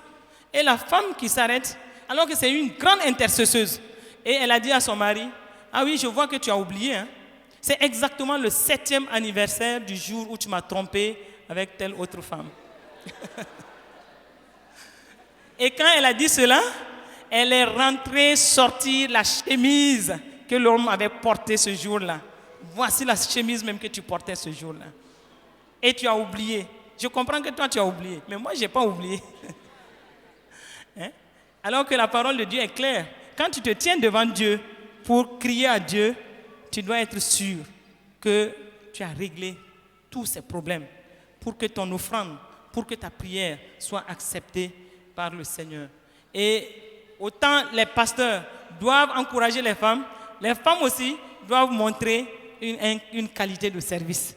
Et les pasteurs ne vont pas, les responsables des églises ne vont pas vous placer à des niveaux si vous n'êtes pas enseigné, si vous-même, vous n'arrivez pas à démontrer une qualité de service. Et vous devez vraiment démontrer une qualité de service dans les affaires du royaume pour que aussi le Seigneur soit glorifié. Et une chose que je voulais dire, nous les femmes, souvent nous parlons trop. Il faut qu'on se le dise, hein? On est entre nous. Il y a quelques merveilleux hommes qui sont avec nous. Nous vous bénissons, mais ça c'est une vérité qu'on doit se dire. Si vous regardez ce qui s'est passé dans Genèse, entre le serpent et la femme, regardez un peu, on n'a pas trop de temps, mais si vous regardez la conversation entre le serpent et la femme, le serpent a juste jeté quelques petits mots. Dieu a-t-il réellement dit? Regardez un peu, juste cette partie. Genèse 3, verset 1, dans la deuxième partie. Il dit à la femme, Dieu a-t-il réellement dit, vous ne mangerez pas de tous les arbres du jardin? Voici juste la question que le serpent a posée. Sournoisement jeté, là quelques mots, mais regardez tout le blablabla que la femme a dit. Ève, c'est notre mère, hein? C'est notre mère. Elle a trop parlé. Elle a trop parlé. Elle a dit, nous mangeons du fruit des arbres du jardin. Mais quant au fruit de l'arbre qui est au milieu du jardin, Dieu a dit, vous n'en mangerez point et vous n'y toucherez point, de peur que vous ne mouriez, etc. Est-ce que le serpent lui a demandé tout ça? Le serpent a jeté juste quelques mots, vous voyez? Et nous rions, mais faisons attention. Moi, j'imagine que son mari l'avait fait asseoir un jour certainement pour lui dire un peu ce que Dieu lui avait dit. Parce que Ève n'était pas là quand Dieu parlait à Adam. Donc son mari a dû lui dire, assieds-toi, je vais t'expliquer quelque chose. Et je ris parce que un jour j'ai demandé à papa, j'ai dit, mais comment ça s'est passé?